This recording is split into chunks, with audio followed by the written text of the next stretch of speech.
When the city sleeps, a secret nation awakens. Vampires, they're everywhere. Ooh. We should be ruling the humans. But this Friday, There are worse things out tonight than vampires. evil We're gonna be gods. has a new enemy. That must have hurt. Wesley Snipes, Stephen Dorff, The world belongs to us. Blade. Rated R. In a world where podcasts reign supreme,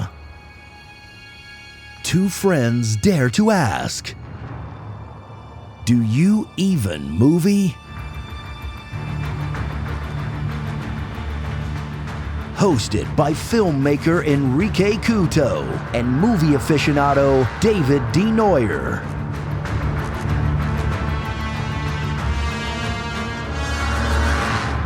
Spoiler alert.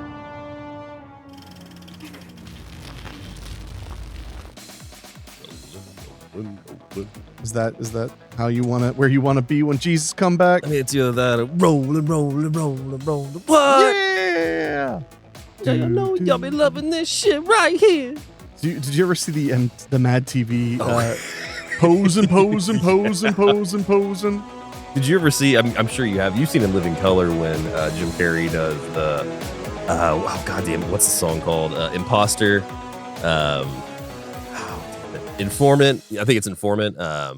He was that South African white rapper. Damn it! What the hell is his You name? mean Durant Wood? No. But he basically did an In Living Color sketch all about how that guy was a huge poser. I mean, a gangly white Canadian like him would know. Informer. That's the name of the song. Imposter. Snow is what the sketch is called, because Snow was the artist and the song was called Informer and he called it Imposter. There was a white South African rapper named Snow. Yes. I'm checking. Hang on. I did not know that. I'm not denying it. No, I'm checking ethnicity. I had not. Canadian. My apologies. Oh, that's less. Jeez. Dave's like, sorry about making it extremely charged. Yeah, that's bad. This is the stuff I deal Well, with. he did reggae. That's what Snow did. There were a few white reggaeers, in the 90s, I feel like. Did you ever hear Eddie Murphy's Red Light song that he did when he was doing reggae, when I think Snoop Lion was kind of doing the same thing around that time? He did a song called Red Light. I don't even know if you can still find it besides YouTube, because it used to be on like the streaming services and whatnot, but I don't think it's even. I wonder if that video still, because I know he had a music video for it, but it was a pretty solid song. But I mean, Eddie Murphy is a musician technically. I like, at first it sounded like praise, and then it became not so praise. I didn't technically. Well, I mean, people don't know him for his music. I feel like in this day, they know him because he was a comedian and a star. Yeah. Oh yeah. 11 years ago, Red Light featuring Snoop Lion. In this day and age, kids, they just don't know it. You know, they just don't understand. But yeah, no, that's a solid song. I haven't heard that in a while. Listen to that on the way home. Yeah. Yeah. You're gonna stick to that story? I'm gonna stick to that story, even though actually, if I want to listen to it on the way home, I still have to listen to it through my phone, because I still can only play CDs in my car right now. So what is the problem with the car? Oh, the cassette deck. The cassette deck died, which is how I had my adapter that played through my phone, or I could hook it up to whatever, because I have the cassette tape adapter thing. It doesn't have the FM hooked up. When I bought the car, oh yeah, you don't have FM. The FM is not hooked up. So I mean, in all reality, and I think I've said this on the show already, in all reality, I could probably just have the radio taken out, hook up the FM, and I'd be fine, because then I can use my transmitter. I'm pretty sure that it wouldn't be difficult. It wouldn't. How was the FM not hooked up? I don't know. That's how it was when I got the car. It just wasn't hooked up. Yeah, that's odd. Yeah, the car just never had FM radio. Like in the AM. Well, okay, so it's weird because I can get FM radio, but I have to turn that fucker all the way up in order to hear it. And that's even just lightly. So you do have FM, it just doesn't work well. The antenna's probably not hooked up. Yeah, strengthened. Well, have you tried an FM transmitter? Because it might be louder. I did. It didn't work. It didn't work at all? No. Like even when you cranked it? All it did was it just made it go basically silent. So like it's getting the signal, but it does. I don't know if it knows what it can do with it for that matter. It's weird. That's weird. Yeah. Yeah. Yeah, you should just get a new stereo. I'm probably going to. They're not that expensive. No, I mean, I actually I was at my dad's shop a couple of days ago, and he's got a couple, and I was like, "Are you doing anything with those?" And he's like, "Oh no, if you actually want one of those and it would fit, let me know." So, I mean, but even a new stereo is not expensive. No. But even just to get a new cassette deck for the time being. What? You just want a cassette deck. I mean, that's how I've listened to my music. Like, I mean, don't get me wrong. Like, I have a shit ton of CDs and I have a shit ton of cassettes. But and I have a shit ton of iPhone internet. Yeah. But I also just that adapter, literally plug and play. It's the simplest thing for me. I mean, there are simpler. No, don't get me wrong. It's, as somebody who literally drove his mom's car last night, and I had the ability to Bluetooth into the radio through my phone and whatnot. That was nice. Don't get me wrong. The best thing I ever did on my old car was put a new radio in. That was the thing. Was the last time I put a radio in my car was when I had my first Jeep, because it was shortly after I put that radio in, like a year after I put that radio in, that I ended up getting the newer Jeep, the red Jeep. Mm-hmm. But that was like the only time I've really ever done a stereo replacement, and that was like I think I've said on the show before, like that was kind of a pain in the ass. But I had a buddy doing it. He did it for a 6-pack, so I can't really complain.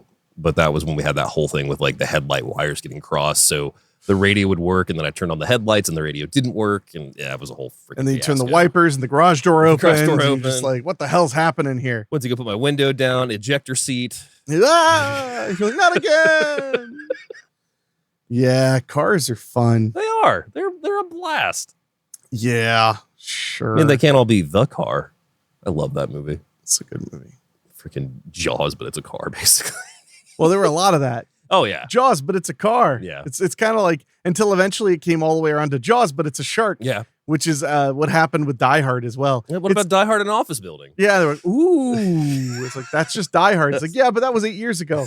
We've done Die Hard in a submarine. We've done Die Hard in a prison. I got so excited recently because I've been trying to see Skyscraper, the Shannon Tweed Die Hard knockoff. Or is it Nicole or Anna Nicole? It's Anna Nicole Smith. Yeah, Anna Nicole Smith. Yeah, it's PM Entertainment. And it's fucking on YouTube. And I'm so excited I can finally see it now. I thought that was legitimately on Tubi.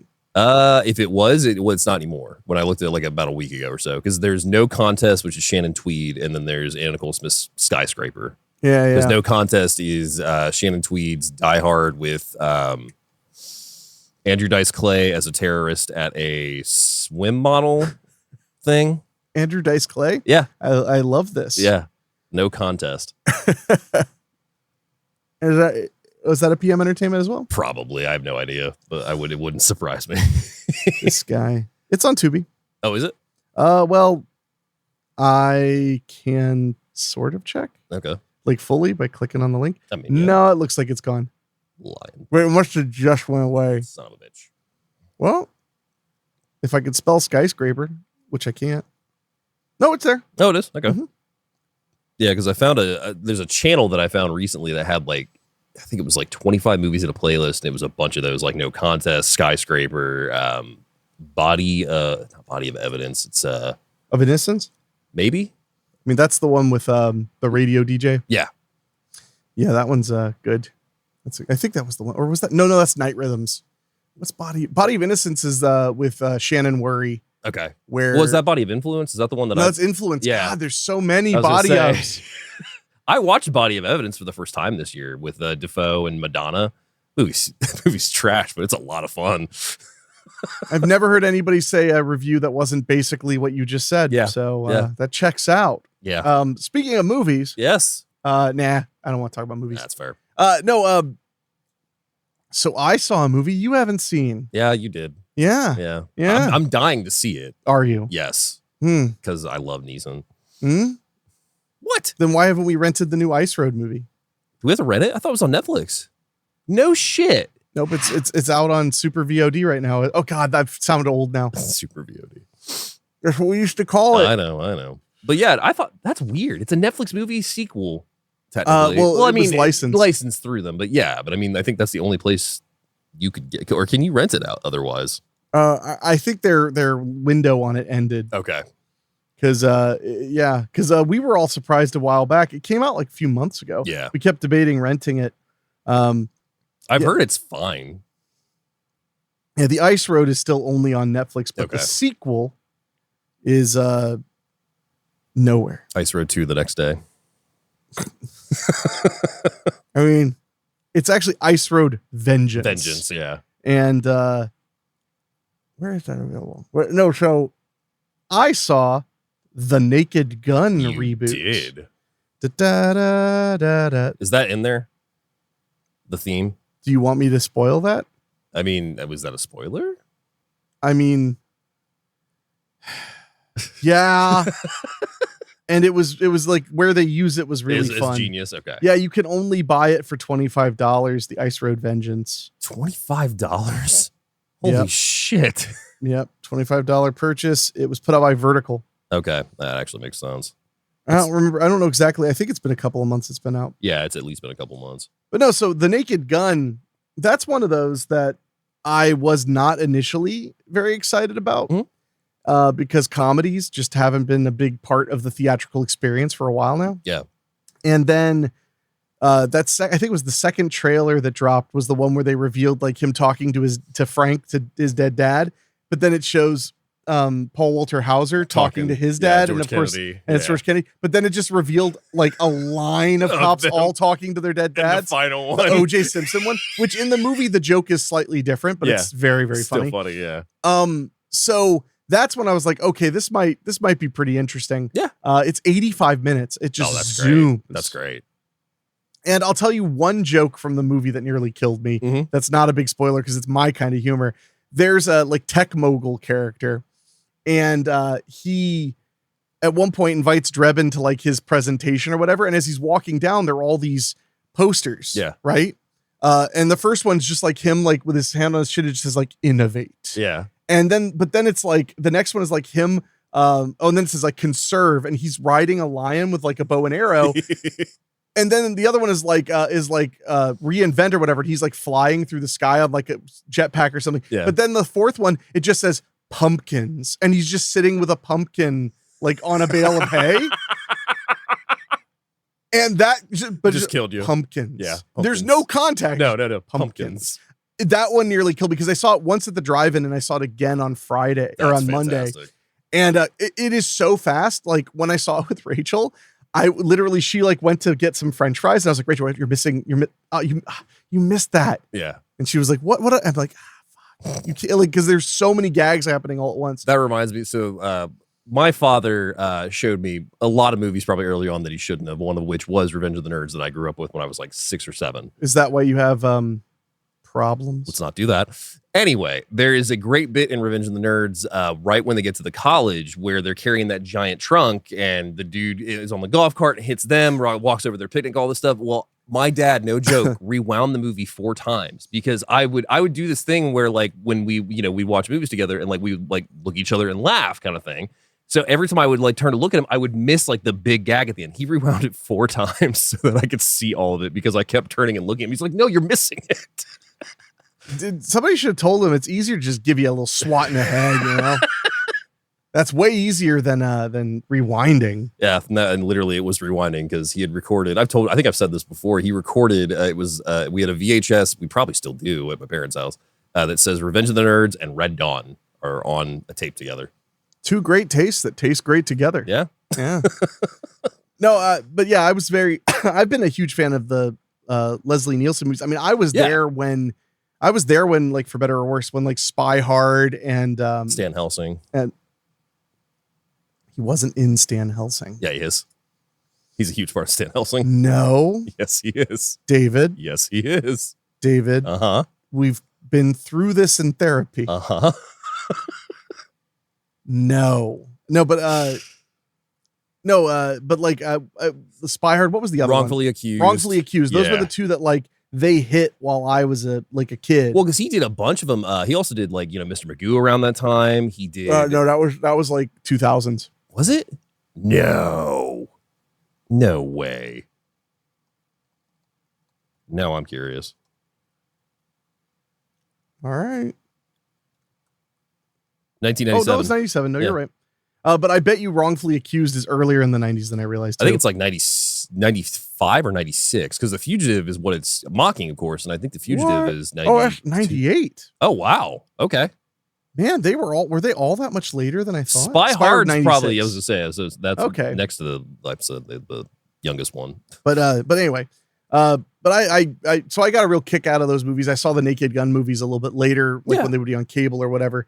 But I thought that this new one, I knew that it was going to be at least pretty good because when he's praying to his dad at the beginning, he literally says like, "Dad, I just want to be like you, except different, my own thing, but like you. And I was like, that's really funny because that's like the conundrum of the remake, requel, whatever you want to call it. Neeson does comedy. I mean, we've said that before too, but like Neeson does comedy really well. Like one of my favorite bits of his still is that fucking cameo in Ted 2 with the tricks are for kids. Oh yeah. No, so I was at the lounge yesterday with our buddy Nick. Yeah. And she was talking about how funny that was. And I was like, and then the end credit thing. And she was like, what end credit thing? And I was like, no, the best part is at the end credits when he comes back. And she was like, holy shit. Yeah, and he's beat up and just puts the box on the counter. No, it's good stuff. I'd say next to that, and probably his appearance on Life's Too Short, the Warwick Davis show, where he comes in to talk to Ricky Gervais and Stephen Moyer. Stephen Moyer? No, Stephen Moyer. It's Stephen, who's Ricky Gervais and Stephen Merchant. Merchant, thank you. Moyer is Bill from True Blood.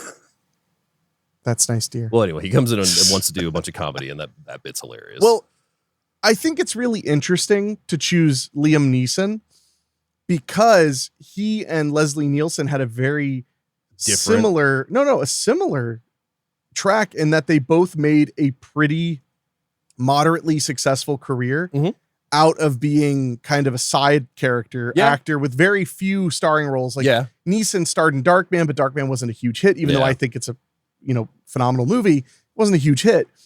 And that is like the one thing I hate when I talk to like people on the internet and stuff, like when I'm trying to be friendly. Yeah. And I'll point out like how the movie did theatrically. I'm like, but it's such a good movie. I'm like, it doesn't matter. Well, no, it does. It does. I mean, it does, but we're talking about how it was received, not how we feel about it. Yeah. Because this show is full of movies that we think are great. Oh yeah. That had terrible. Some of them. I mean, we have some that were big hits, but like, many of them are like surprisingly not successful in the box office. And sometimes the audiences weren't ready, or it was bad marketing, or you got it from a toilet seat, that too. Whatever it might be.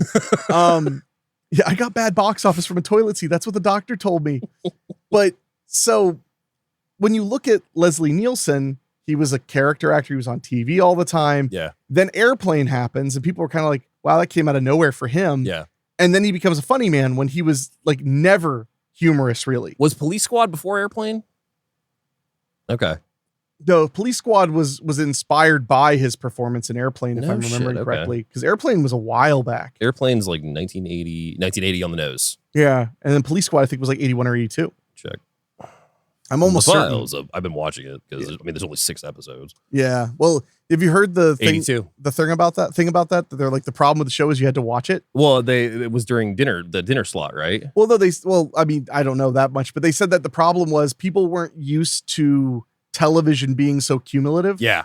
Like if you watched every episode, it worked really well. Yeah. But if you tuned in every so often, you could fall off really easily. One of the absolute best gags of that show is the very end. They always freeze, but they don't freeze the picture. It's just them freezing, but then somebody is like not in on the joke. Like there's a prisoner that tries to escape. There's a monkey that tries to escape in one episode. They do a whole new riff on that in The Naked Gun. God, I'm so excited. It's like, it's the kind of joke I would make about everything freezing. But but my point is, so Leslie Nielsen similarly, or Liam Neeson similarly, very successful career. Yeah. A bit more successful than Nielsen was originally. Yeah. But then he does Taken, and his career, now he's an action leading man. Yeah. Big time. And he wasn't that. No. Before really at all. He was a drama guy. He was in Lord of the Rings, I think it was. He had done action pictures. I mean, like he had been in Next of Kin. But he wasn't the lead. He wasn't the lead. He wasn't Swayze. Yeah. In Next of Kin. He also played a redneck in Next of Kin. What? Briar. Those Hazard boys are rednecks? That movie's the weirdest movie because my mom's from Hazard. That is the funniest. Like that movie will come to this show at some point because just that's fantastic. For the record, the size of Hazard, Kentucky, to be like, hey, Hen, I got this movie. Let's check it out. And then we put it on. I'm like, they're from my mom's hometown. That never will happen to you. No. Or me. No. Oh, fuck. He does. So he does Next of Kin and then does Darkman. Back to back. Well, and it must have been tough because when Darkman kind of was not a big hit. I don't know if it fully flopped, but it wasn't a huge hit. It was big enough to get. That's how you knew that the box office wasn't what they wanted, because Universal was notorious for, and I think it was overall a good thing, obviously, for sending their modest theatrical successes straight to the video department. Yeah. Hence Tremors 2, Tremors 3, hence Darkman 2 and 3. But I mean, I'm still very fond of those video sequels. Have you seen Neeson's, I mean, I call it Neeson's Braveheart, but Rob Roy? Oh yeah. Rob Roy's fantastic. I saw it when it came out. That movie kind of got forgotten, it feels like. And it has like Jessica Lange, Tim Roth, John Hurt. I think it's because it really came off as like a Robin Hood knockoff. Yeah, I mean, there is that too, yeah. But I mean, not that it wasn't good. Again, stating a objective reality of a movie like that, the box office wasn't whatever. Well, it's not a judgment. I feel like also a lot of people were surprised and forget that Neeson kind of got his foot in comedy with A Million Ways to Die in the West. Well, yes. But was that before Ted? Well, that was before Ted 2, because Ted 2 is... Because they had made jokes with Liam Neeson a lot in a lot of Seth MacFarlane things. Ted 2 is 2015. A Million Ways to Die in the West is 2014. Wow. So it's a year before. But yeah, I mean, before that, he doesn't really do many comedy. I mean, him and Leap of Faith with Steve Martin, he's not in a funny role in that movie. So my point is that he went from a pretty successful, famous actor to a leading man in a genre that he really was never considered a big part of. Yeah. And that's exactly what happened to Leslie Nielsen as well. He became the #1 highest paid comedic actor in the world, and he had like never considered himself even funny. Yeah. Initially. Yeah. And if you get a chance, that you've seen the Hats Off Entertainment documentary about Leslie Nielsen. It's fantastic. It's excellent. And it really runs down how the best thing about that story is that he never was annoyed by it. Yeah. Just because he spent his whole life trying to be a serious actor, he was like, once he realized he was this comedy guy, he was like, this is an incredible gift. I'm so fortunate. Like, I'll wake up every day and I go, this is awesome. Yeah. And that makes me happy. So anyway, because actors, they're a nightmare. Yeah, they can be, yes. Well, you're obsessed with yourself. Yeah. You have to be, because you're your own stock and trade. Yeah. You are your brand, you are your product. Yeah. So you do have to obsess over yourself at least a little bit, unless you're Brian Dennehy. So character actors, who gives a fuck if we get fat? It's great. That's solid. But anyway. So you saw Naked Gun, and last night I saw Freakier Friday with my mom and my sister, and that's a long title. I gotta tell you. That movie was everything I could have hoped it was for a sequel coming 20 years later. It's what I wish Beetlejuice was. Oh, you wish that Beetlejuice had been a sequel to Freaky Friday? Exactly. That's exactly what I wish. Yes. Yeah. well, here's the question, though. This will tell us if Freakier Friday is actually good. Okay. How do they deal with Jeffrey Jones's character? They just have like drawings of him everywhere and stuff. So I will say Freakier Friday basically brought back every single character, which is impressive for a mom and pop studio like Disney to be able to pull that out. But Tobolowsky's back. You've got the Chinese restaurant, the mom and the mom and her daughter are back. You've got Anna's bandmates are back. Like Pink Slip's actually kind of a big part of the story. Oh, and they actually hit big, and like we're actually like musicians, like well-known musicians that sold out arenas. Wow. Yeah. No, it's a lot of fun. The story is it's 22 years later, and Anna is now a single mom. She ends up meeting a guy that ends up being the father of a girl that her daughter is fighting with at school. So they end up hitting it off. So the two are combative already because they're already enemies at school. Well, then their parents start dating, and then 6 months goes by, and their parents are engaged and getting ready to get married. So one thing leads to another, and all four of them, Jamie Lee Curtis, Lindsay Lohan, her daughter, and the stepdaughter, all end up swapping bodies. So you've got the two young ones that go into the older bodies, and the older go into the younger bodies. Does the old Chinese lady, it's her fault? No, they don't even touch. It's not. No, there's a whole fortune teller aspect to it now. So it's like they went big. Yeah, I mean, like the movie Big. Like Big. Yeah. So they literally did the sequel thing where like it's double now. Yeah. Okay. Okay. But I mean, yeah, Jake's back in it. I mean, it's a lot of fun. It has a lot of heart to it. And overall, the ending is just really, really sweet. They kind of goes back to the whole, I don't want to spoil too much, but like kind of goes back to the whole concert performance thing again. Mm-hmm. So they kind of do repeat some things from the first one, but overall, Freakier Friday gets a big thumbs up for me. I had an absolute blast with it. Jamie Lee Curtis is just living her best life after winning that Oscar. I mean, wouldn't you? Yeah. I mean, it feels like she's doing roles that she wants to do. And it feels like for a while there, she wasn't doing a lot of projects she wanted to. Really? I felt like she just kind of wasn't doing much. I mean, she was just kind of taking a break. Yeah. You know, because my until sister Halloween really like shot her to the sky. My sister was telling me it was hard. It was crazy because she had just seen her in The Bear recently. Oh, yeah. So it was crazy to see her in this versus like her character in The Bear. Yeah. My mom spoiled that Jamie Lee was in The Bear. My mom just texted me and went, I love that Jamie Lee's in. She just loves Jamie Lee. Yeah. She always has. She got excited. I was like, I guess she plays his mom.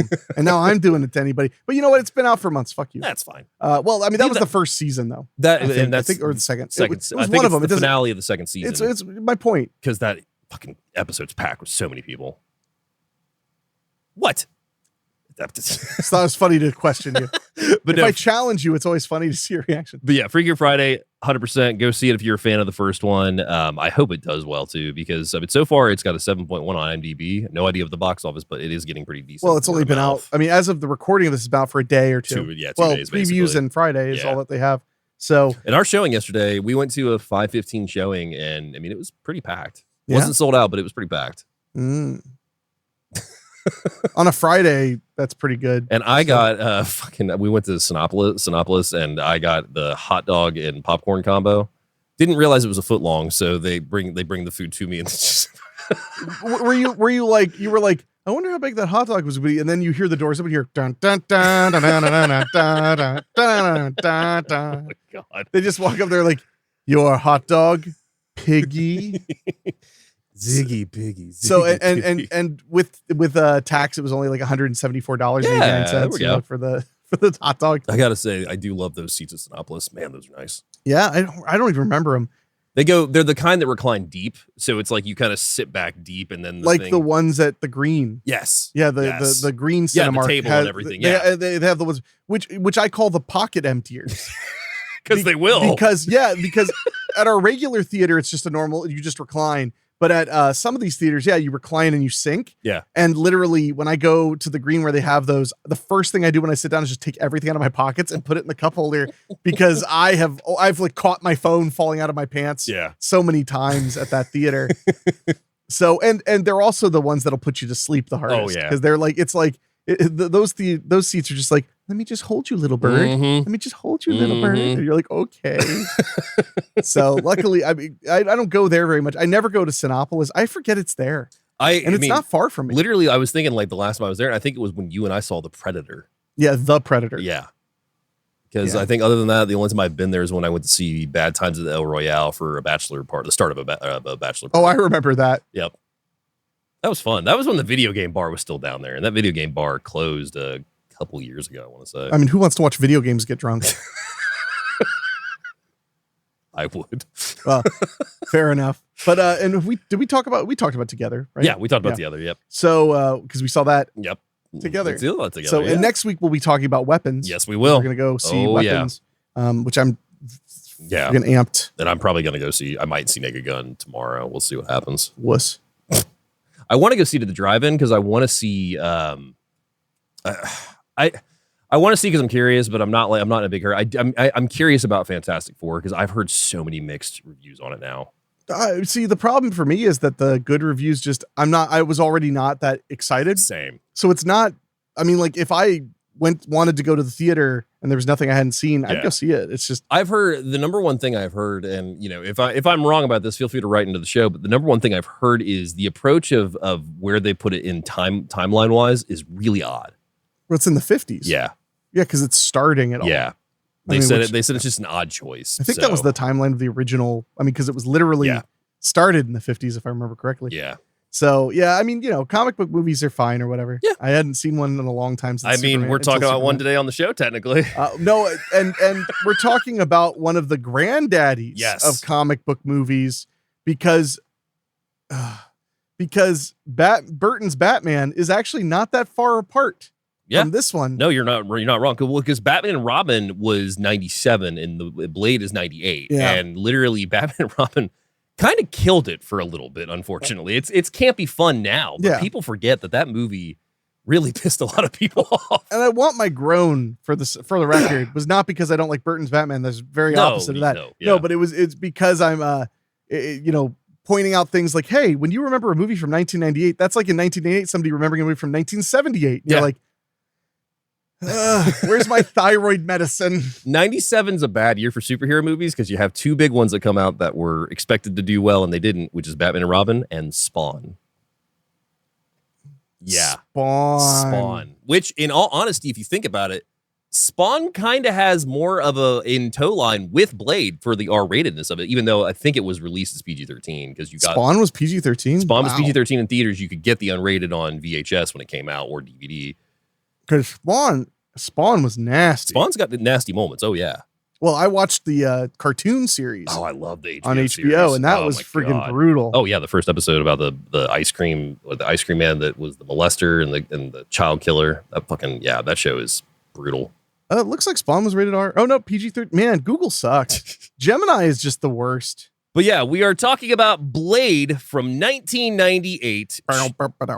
2 hours, rated R for strong, pervasive vampire violence and gore. Language and brief sexuality. The MPAA said vampire violence? Yeah.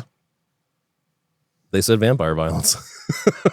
I mean, I don't put anything past those people. Dude, Skateboard Kid 2 is rated PG for an adolescent punch in the nose.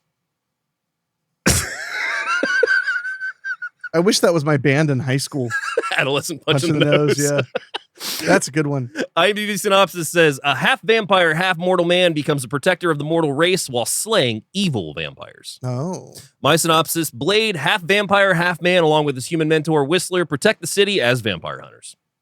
You just had to work Whistler in there. The movie's not called Blade and Whistler. It's called Blade. Whistler. I love Whistler. Taglines of this episode, or for this movie, include the power of an immortal, the soul of a human, the heart of a hero. Oh, I was supposed to be like a questionable haircut. Against an army of immortals, a warrior must draw first blood. Or excuse me, one warrior must draw first blood. That's a little bit better. Yeah. Vampire hunter. I mean, that's the one. Blade. Vampire hunter. But nobody knew who Blade was. No, not really. So honestly, like, that's a very helpful tagline. Yeah. Sometimes it takes one to kill one. That's a good tagline. Have you given blood lately? That's pretty funny. And finally, part man, part vampire, all hero. I don't think that was an official tagline. That's just RoboCop, but he's a vampire. RoboCop, but he's a vampire. I mean, in a sense, that is kind of Blade. I mean, I'm not denying that. Yeah. I mean, there is that part where he shoots the vampire in the dick. I mean, he does shoot several vampires in the dick, actually. Blade currently rentable on Prime and Fandango. I will tell you that Hen and I and a couple of our buddies last night watched the beautiful Warner Brothers 4K that they put out. I think it was like about 4 years ago at this point. Looked phenomenal. Dolby Atmos really makes you feel like you're there, smelling Axe body spray and listening to techno music. And Blood Rave. Oh my God, the Blood Rave. So the director on this film is Stephen Norrington. He gets his start directing 1994's Death Machine. Oh, yeah. Then goes on to do Blade in 98, so 4 years after that. Then goes on to direct The Last Minute in 2001. And then, unfortunately, in 2003, he directs The League of Extraordinary Gentlemen, and so ends Stephen Norrington's directing career. The way you flinched, I thought you were going to say The Golden Compass. I was like, oh, damn. Now, that's not to say he did not stop working in films. He does do special effects, so he did special effects for Young Sherlock Holmes in 85, did special effects on Aliens in 86, The Storyteller, Hardware, Split Second in 1992, the Rutger Hauer movie. Oh, and he did the Hardware. Nice. Yeah. Alien 3 in 92, Exorcist the Beginning in 2004, and as of most recently, and by recently I mean a decade ago, Harbinger Down in 2015. Man, I was so maybe it was the amping. Harbinger Down. Down. Don't be mean to Harbinger Down. But I remember there were so many interviews and promo going on for Harbinger Down. Yeah. And I was so excited. It was fine. It feels like there was like several movies that unfortunately had H titles that sounded like they were going to be better than they were. And those included Harbinger Down, The Hatred, Hypothermia. Oh, I liked Hypothermia. It's fine. But the other one, Harpoon with Gunnar Hansen, which Harpoon looked like it was going to be fun. And it's not bad, but I mean. Well, I think Harbinger Down they fell for a trapping that I think is really silly. Yeah. Which is they made a huge deal out of the fact that they didn't use CGI. Yeah. And I just don't care. Who put that out? Was that might have been Anchor Bay at the time. I think. Yeah. It might have been. Yeah, because I feel like I watched Harbinger Down, I watched Hypothermia and Blood Glacier back to back, and that was a pretty disappointing movie night. Hypothermia does have some fun things in it, though. I will say that. So our writer on the film is also David S. Goyer. He gets his start in 1990 writing the Jean-Claude Van Damme movie that I actually really like called Death Warrant. Death Warrant's prison fun. one, yeah. Yeah. Then he does Kickboxer 2, The Road Back in 91. He writes Demonic Toys, Arcade. So you had a Charlie Band era. The Substitute, not that one, though. The Mark Wahlberg one. Oh. Yeah. Kind of like The Fear, not that one, the Mark Wahlberg one. The Puppet Masters in 94, Crow, City of Angels, Perversions of Science, Dark City, Sleepwalkers, Nick Fury, Agents of S.H.I.E.L.D. Yes, the 1998 David Hasselhoff Nick Fury movie. What? You didn't know about that? No. I think it might be made for TV. I can't remember. You think? Sure sounds like it. The same year he writes Blade. Then he does Freaky Links in 2001. I love Freaky Links. Writes Zigzag in 2002 and also directs it. Blade 2 in 2002. Blade Trinity in 2004, which he is one of the directors on. Batman Begins in 2005. Threshold in 2005, which he also directs. Blade the Series in 2006. Jumper in 2008. Batman Gotham Knight. The Dark Knight. Hey Ash, What You Plan in 2008. The Unborn in 2009, which he also directs. Flash Forward in 2010. Call of Duty Black Ops in 2010, so he writes for the video game. Ghost Rider Spirit of Vengeance in 2011. Devil Dolls in 2012. Dark Knight Rises. Man of Steel. Constantine. Batman v Superman. Vader the Immortal. Krypton. Terminator Dark Fate in 2019. Hulu Razor in 2022. Ah, yes. Del Toro's Cabinet of Curiosities in 2022. The Sandman in 2025. And Foundation in 2025. That's quite a list. Yeah, I would say so. But yeah, there was a Nick Fury movie in 98 with David Hasselhoff as Nick Fury. Wow. Has the eye patch. I would hope. Moving on down to our cinematographer. Returning to the show, we have Theo Van de Sande. He gets his start in 1969 as the DP on Dropout. Goes on to shoot Naked Over the Fence, Q&Q, The Debut, Charlotte, The Girl with Red Hair, Darlings, Private Resistance, The Assault, Crossing Delancey. Then does Miracle Mile in 1988, Rooftops in 89, The First Power in 1990. I love me some First Power. Once Around in 91, Body Parts of Jeff Fahey in 91. I love me some Body Parts of Jeff Fahey. Big Girls Don't Cry, They Get Even in 91. I remember this guy. Yep. And also exciting. Returning to the show for Wayne's World, which we covered. It's a Wonderful Life, or it was a Wonderful Life in 92. Exit to Eden 94, Bushwhacked in 95. So yeah, returning to the show a couple times. Yes. Practice, The Volcano, Blade in 98, Cruel Intentions, Big Daddy, 2 Days with Maury, Little Nicky, Double Take, High Crimes, Out of Time, Little Black Book, Beauty Shop, The Riches, October Road, The Hole, Grown Ups, Just Go With It, Beauty and the Beast remake, Grown Ups 2, Homefront in 2013, Bad Santa in 2016, Carnival Row in 2019, Bosch in 2019, and most recently, Beautiful Wedding in 2024 is what he shot. Wow. Still working up to like a year ago. Yeah. Nice. Moving on down to our cast, we have Mr. Wesley Snipes, who plays Blade in the film. Oh, he's in this? He gets to start in 1984 on All My Children. Really? Really. Then goes on to do Wildcats in 86 with Goldie Hawn, Streets of Gold in 86, Miami Vice, Critical Condition, Michael Jackson's Video for Bad in 87, Vietnam War Story. 89, he does Major League, A Man Called Hawk in 89, Days and Nights of Molly Dodd in 89, King of New York in 1990, which he's fantastic in. Then does Mo Better Blues in 1990, New Jack City in 91, Jungle Fever 91, The Water Dance, White Man Can't Jump, Passenger 57 in 92, Boiling Point in 93, Rising Sun in 93, Demolition Man in 93. Had a really good year in 93. Hey, he had the haircut there too. They did. Sugar Hill in 94, Drop Zone 94, Tu Wong Fu, thanks for everything, Julie Newmar in 95, Money Train, Waiting to Exhale, America's Dream, The Fan, Murder at 1600, One Night Stand, U.S. Marshals in 98, Down in Delta in 98, Blade in 98, Future Sport in 98. Oh man, I haven't thought of Future Sport in forever. Yeah, that's a movie. I remember liking Future Sport. Play It to the Bone. Yeah, Play It to the Bone in 99. I haven't seen Future Sport in probably a long time. Wow. Art of War in 2000. Oh my God. Disappearing Acts 2000. Liberty Stands Still in 2002, which I want to give a shout out to. Liberty Stands Still, not an amazing movie, but it's him and the chick from Jade and Men in Black. Why can't I think of her name all of a sudden? I know who you're talking about, but I can't think of her name. Linda Florentino. Oh, okay. It's basically phone booth before phone booth. She has something to do with arms, like with arms dealing, and has a result of like causing the death of like one of his family members. So he ends up taking a position as a sniper rifle with her on a phone. He becomes a sniper rifle. He becomes that's a sniper intense. rifle. That's a lot of hatred to become a whole other being. Yeah. Future Sport directed by Ernest Dickerson. That's right. I knew that. But yeah, no, Liberty Stands Still, worth a watch. Absolutely worth a watch. Zigzag in 2002, Blade 2 in 2002, Undisputed, Bernie Mac Show, Unstoppable, Blade Trinity, 7 Seconds.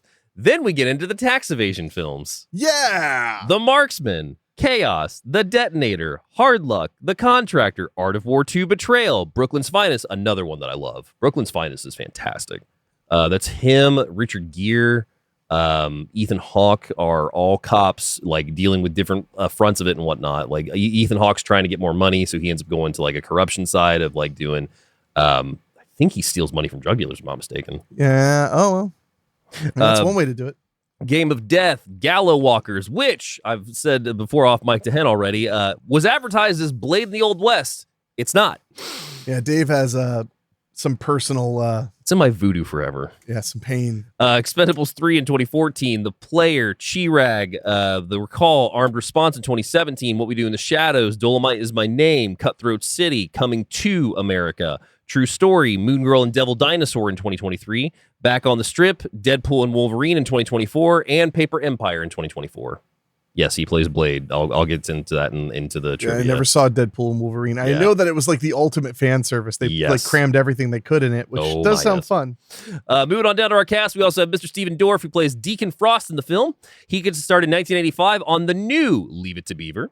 Then goes on to be in Different Strokes, In Love and War, The Gate in 87, Family Ties, Hiroshima Maiden in 88, Dino Riders, Empty Nest, Married with Children, I Know My First Name is Steven in 89, Do You Know the Muffin Man in 89, appears on Roseanne in 89, Father Dowling Mysteries in 1990, The Outsiders in 1990, Always Remember I Love You, Blossom, The Power of One, Rescue Me, Judgment Night, the Aerosmith music video for Crying, Backbeat, So Fucking What, or SFW in 1994, Innocent Lies, Reckless, I Shot Andy Warhol in 96, Blood and Wine in 96, Space Truckers in 96. Yeah. Then goes on to do City of Industry in 97, Blade in 98, Earthly Possessions, Entropy, Cecil B. Demented in 2000, appears in the Limp Bizkit video for Rollin' in 2000. There we go. The Last Minute in 01, Zoolander, Deuces Wild, Steel, Fear.com in 2002, Den of Lions, Cold Creek Manor, Alone in the Dark,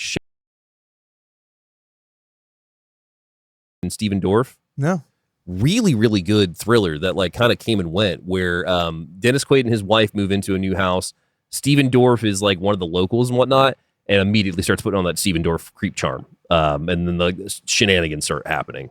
Cold Creek Manor from 2003. I'll check that out. It's a solid movie. I really like that one. Alone in the Dark in 2005, Shadowboxer, World Trade Center, Botched, Felon in 2008, 12, The Conspiracy in 2008, Public Enemies, Somewhere, Bucky Larson, Born to be a Star in 2011. Oh. Immortal, Rites of Passage, Break, Tomorrow You're Gone, Officer Down in 2013, Heatstroke, American Hero, Wheeler, Leatherface, Don't Go, True Detective, Deputy, Old Henry, Traveling Light, Blood for Dust, King of Killers in 2023, Righteous Gemstones in 2025. Oh, yeah. And most recently, Bride Hard in 2025. Oh, yeah. We still haven't seen it. I still want to see that. That's not in theaters at all. No, it's VOD.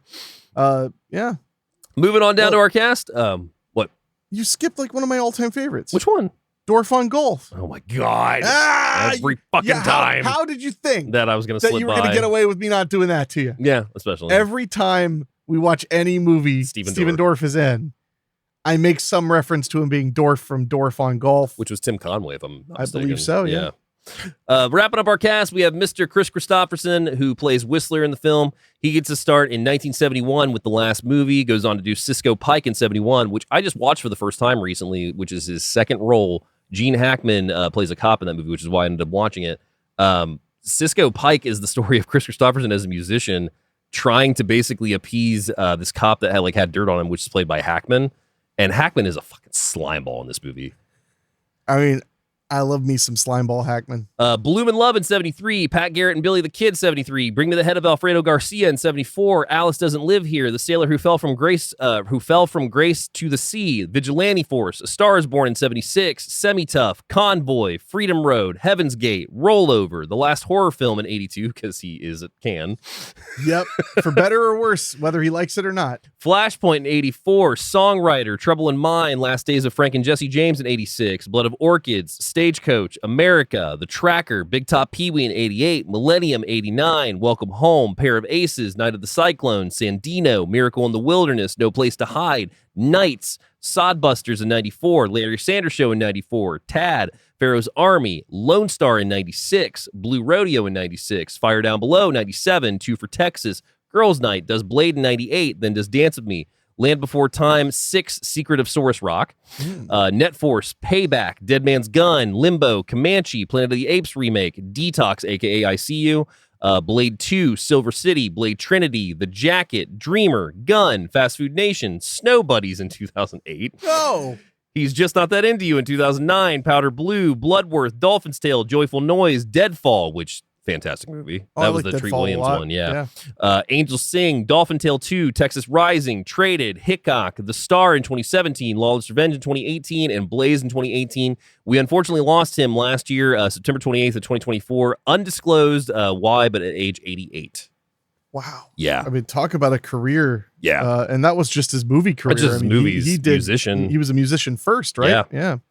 That's awesome that he did so much. Also in our cast, we have Donald Logue. We've got, oh my God, this is a loaded cast. We got Donald Logue. We've got, well, you and I are both fans of Donald Logue. Yeah. So the first time I noticed Donald Logue was on Grounded for Life. Yeah. That was where I understood oh, here's an actor. And then I remember when rewatch Blade. And yeah. That's the dad. Yeah. And then I realized he had a lot of interesting roles before that. If I remember correctly, he is the meth head gun runner at the beginning of Metro with Eddie Murphy. I think you're right. Yeah. Well, Grounded for Life had they cast all movie character actors. Well, they also couldn't figure out how many kids they wanted on the show because at one point the one brother just disappears for an entire season. Oh yeah.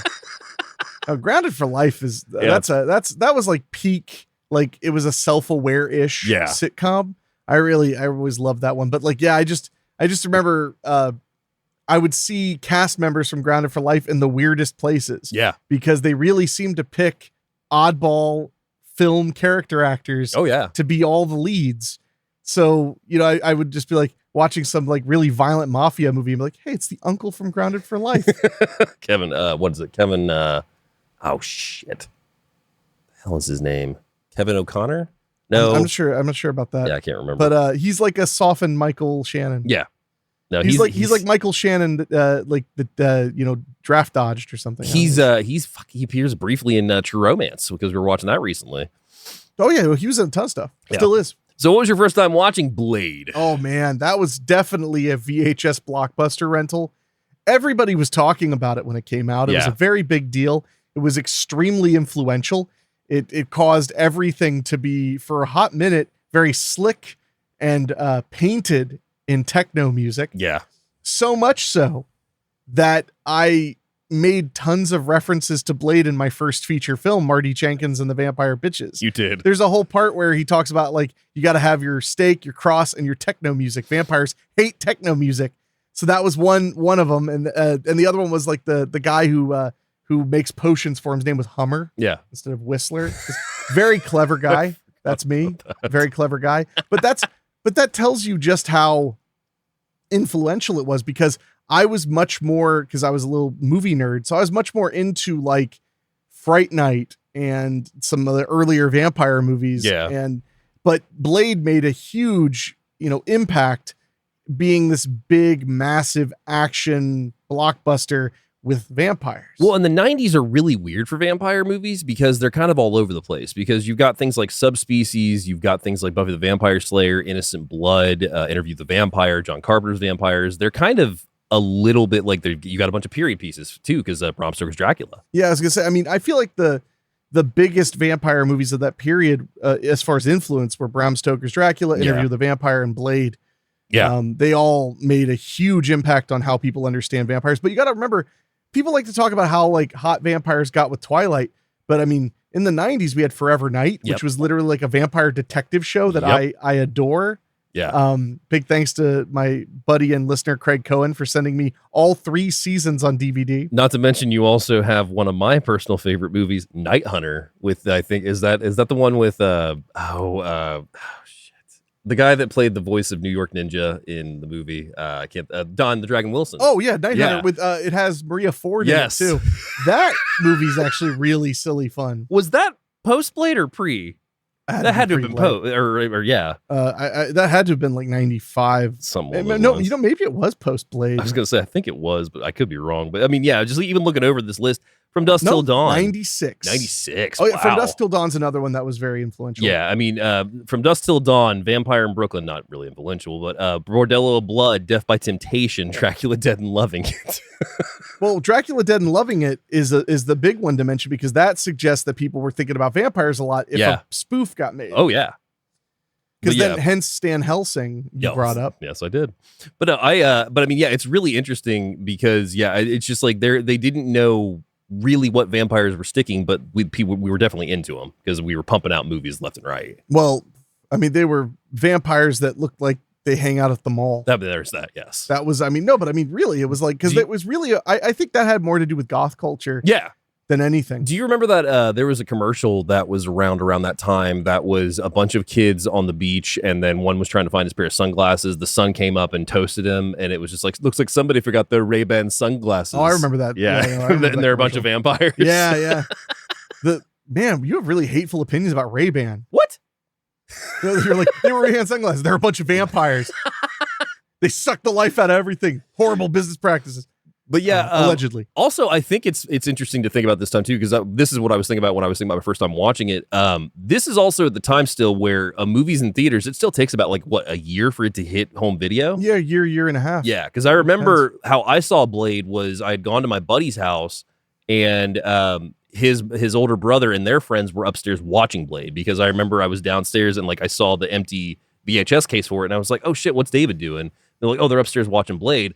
So Taylor and I snuck in and watched the first opening 5 minutes, and that was all I saw for a couple years. Yeah, I didn't see it till after 2000. And it inspired your Hot Topic joy. Pretty sure I saw it on TV for the first time, actually as a full movie. And then eventually, thanks to my good friends at Around About Books, that was one of the first 5 R-rated VHS tapes that I bought myself. So that was the cool club, because I still to this day remember the back of that VHS box, because you've got Karen on the back, and then you've got Blade in silhouette in the I remember the verbatim what that back of that tape looks like. Sure. Well, I mean, it really was a fun movie. It was a solid action movie. Oh yeah. Snipes is at his best, even though after rewatching it, I forgot how cheesy. He's cheesy. He's really silly in this. But I mean, it works. It's a comic book movie. It's a comic book movie. It and like we said at the beginning of the show, it also gave superheroes again that kind of shot in the arm it needed. Yeah, I didn't know Blade was a quote unquote superhero till years after I'd seen the movie. Yeah. Now I'm curious, what were the superhero movies after Blade? Real quick, give me a second. I mean, we had Blank Man before that. God, I love Blank Man. Hey, look, I'm a crime fighter. Blank Man will come to the show at some point. Yes, it will. Let's see, 2000 superhero movies? Because Spider-Man is, I want to say, 01? Yeah, Spider-Man was early in the 2000s, I believe. Because that was a huge deal. Yeah. 2002. 2002. So, let's see, Watchmen. No, that's a little later. Yeah, that was 04, 05. Yeah.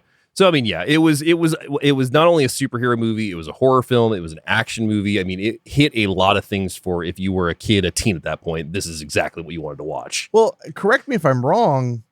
That was really the beginning of the Sony superhero movie, which we had Fantastic Four movies, Spider-Man movies, all that stuff. That was the beginning of that cycle. I don't know that it resurged all the superhero franchises so much as but Marvel was really popping for a minute. And I think honestly, it's worth mentioning, and I mentioned this to you off mic. This is a very hard R horror movie, or hard R superhero movie. Wow. The R is used very well. Wow. He means R rating. Yes, in case somebody's actually like freaking out. But no, I mean, this is rated R, and it's a hard R. Yeah. Oh no, it's a very violent movie. Very violent movie. Anytime Deacon Frost says the word fuck, he just has a way of saying it that is just in your face, like, hey, we're doing this. Oh yeah, and although the violence for the most part didn't hold up as far as being gruesome. Well, I mean, because it was plentiful. You got vampires turning into ash really quickly, but like more of the blood and gore comes from them attacking humans than anything. Yeah, well, until they start exploding, slicing appendages, and until they start exploding. Yeah, there's that. But we opened in 1967 with a pregnant woman is attacked by a vampire, which is revealed to be Blade's mom. She does not survive, but Blade does, and he is essentially born a vampire. Well, sort of. He's half vampire, else. half vampire, half man, aka a Daywalker. He is a vampire. He has all of their strength and abilities, none of their weaknesses. Which that's an awesome. No, he has their weakness. Which one? Thirst. Oh, well, there's that. That's a big weakness. That's a big weakness. Think killing is okay. I mean, there's that. Yes. Yeah. One of the things I liked in some of these over the years, some of these movies where they kind of explore the idea of like a vampire culture in a world where like vampires are a part of it, is I always like. I've noticed. I wish I could think of an exact example, but there have been several movies where I thought it was really interesting that like the human characters would like take pride in getting old and dying. Yeah. Because it was differentiator. It's like, I get to get old and die. That's a human thing. Yeah. They don't do that. And I always thought that was interesting just because I think if we were fighting vampires as a normal part of life, we would value things that, we have that get taken away when you become a vampire, even things that generally we don't love and are afraid of, like our immortality. That's true. But I also love like Interview the Vampire was one of those first vampire movies I saw where it really explored the curse of immortality. Yes. Which I'm kind of on board a little bit of the idea of like, now just imagine like everybody dies but you, unless you find someone you love, so you curse them too. I mean, vampires in the Green Mile do have a lot in common. Yeah. I'm so tired, boss. Do you think, though, that the opening is still what this movie is 100% remembered for?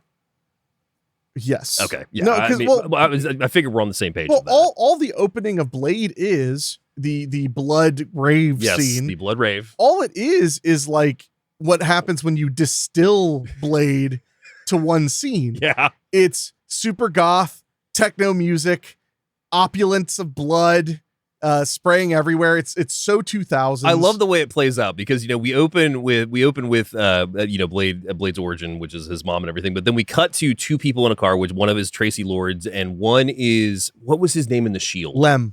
Yeah, Lem in The Shield.